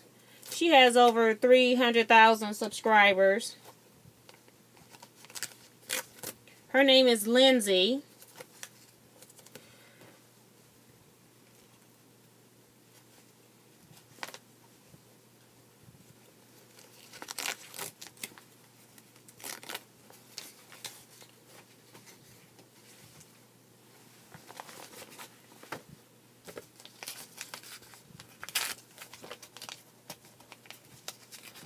So, Deb, where are you from? And Gail, where are you from? Gail is saying, I really enjoy watching you quilt with your long arm. I'm envious.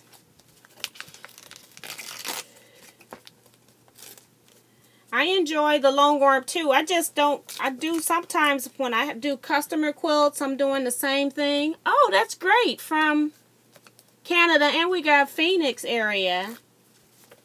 Great.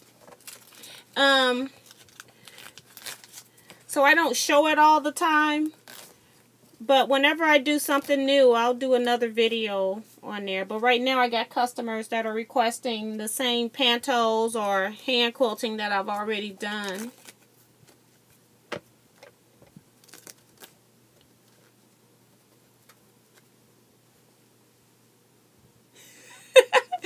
Pat, you must be the only person.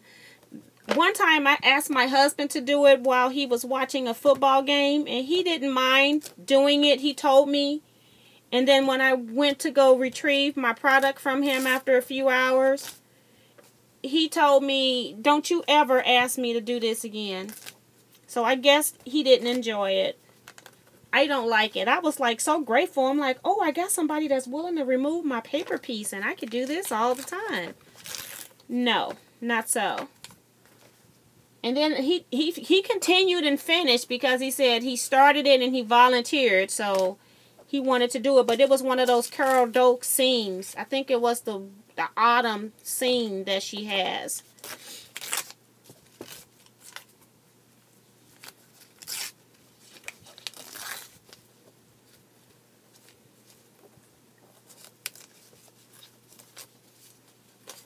At least with this project, I'm glad that I can remove the paper as I go, so I don't have to wait to the end and remove it all.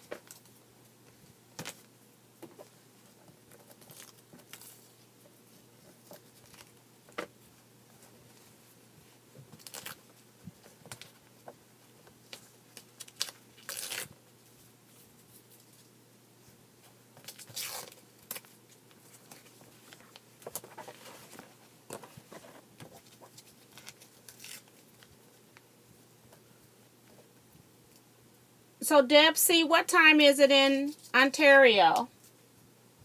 Is it a 3:27 a.m.?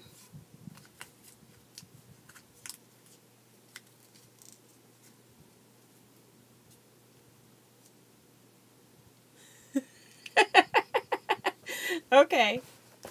Just making sure. We were talking about earlier, I don't know if you were on, doing 9-patch sew along for like doing a disappearing 9-patch, or most of them are disappearing quilt. So we were talking about doing a sew along. I'm not concentrating because I'm busy, and then every once in a while I look up at the television where I have the volume turned down. That should be off. But at least I figured out how to go live this time, and it worked. I just got to use my iPad. None of my other equipment works.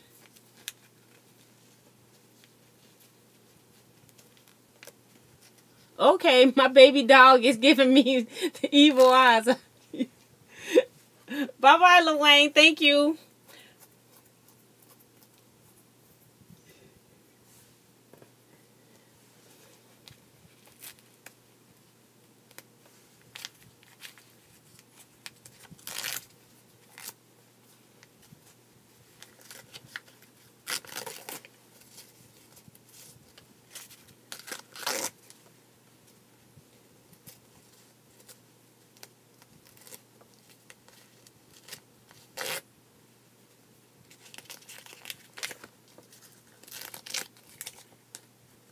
Almost finished. One more piece of paper.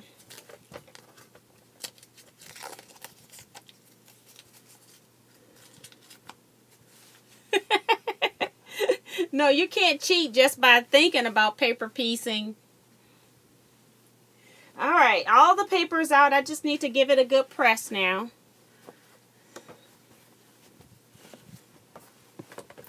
So that's it for this project. Glad you all stayed up with me to sew.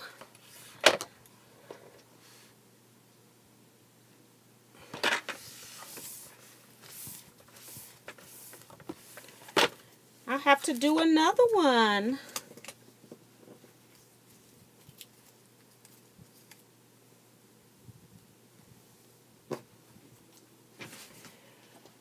Okay, I'm looking up and Sue is typing. She's saying she used the pink poodle video to make her jelly plate.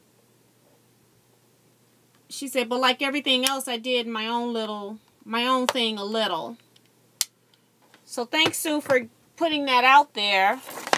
I'll write it down because I think these comments are going to disappear.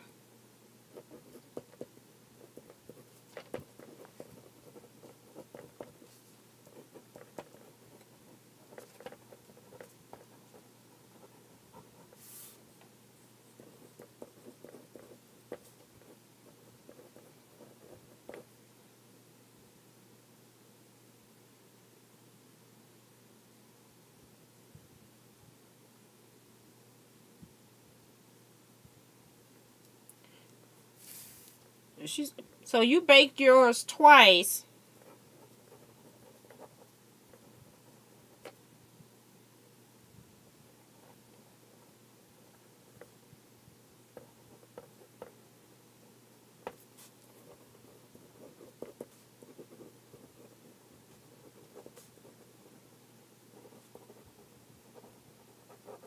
Okay, thanks for that tip.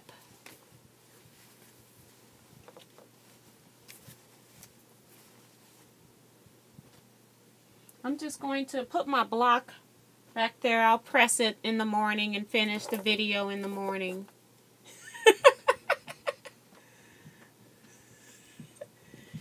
Oh my gosh. So it did. I can't believe that. Oh, I guess the glycerin in it must have made it smell. Or whatever she used in hers. That made the house smell when you baked it. Oh, the alcohol. Is that what we use?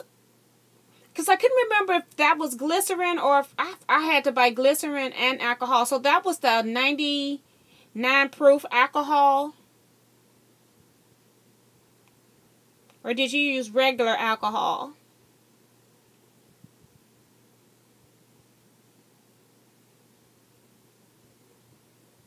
Oh, so we do use them both. Okay. Because I'm like, I knew I had to go buy glycerin for something, but I haven't used it yet. And I know glycerin can also be used in hair products too, but I don't put it in my hair. Okay, 91% alcohol.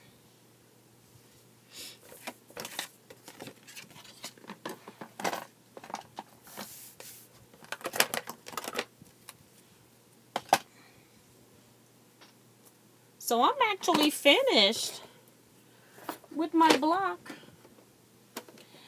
I have been working on a few of my apple core pieces, just sewing them into twos. I was using them as chain on and off pieces. That's another quilt that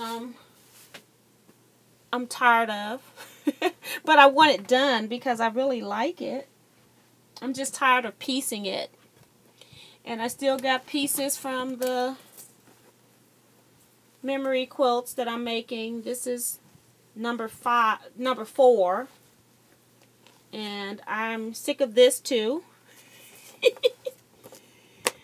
I get bored. I'm a creature of habit. I like to do, I do stuff and I do it for a long period of time, and then when I'm done with it, I'm like mentally done. So I got to get those 2 final quilts pieced and then work with that. You can make soap with glycerin, yeah, because they use it in the hair products to wash hair. Bye, Gail. We're going to be logging off in a little bit. Thank you for coming. So I'm not looking over here all the time because I'm over here looking at the laptop to get the comments. So I couldn't figure out how to have the iPad show the comments. It wouldn't do it for me, and I didn't want to disconnect once I was live. Bye-bye, Pat. See you next time. So everybody, I'm just going to go ahead and sign off. I appreciate you all coming in and chatting with me. I had a great time. Thank you all for commenting, just getting to know you and know where you're from. This was really a lot of fun. So I'm just going to go ahead and log off here. And I'll see you next time. Bye-bye, Sue. Bye, Deb. Bye, Jill.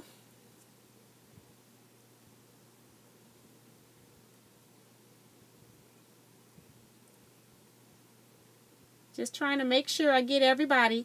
So, bye-bye. Thanks again, and I'll see you in this video that's going to be up on Sunday. Bye-bye.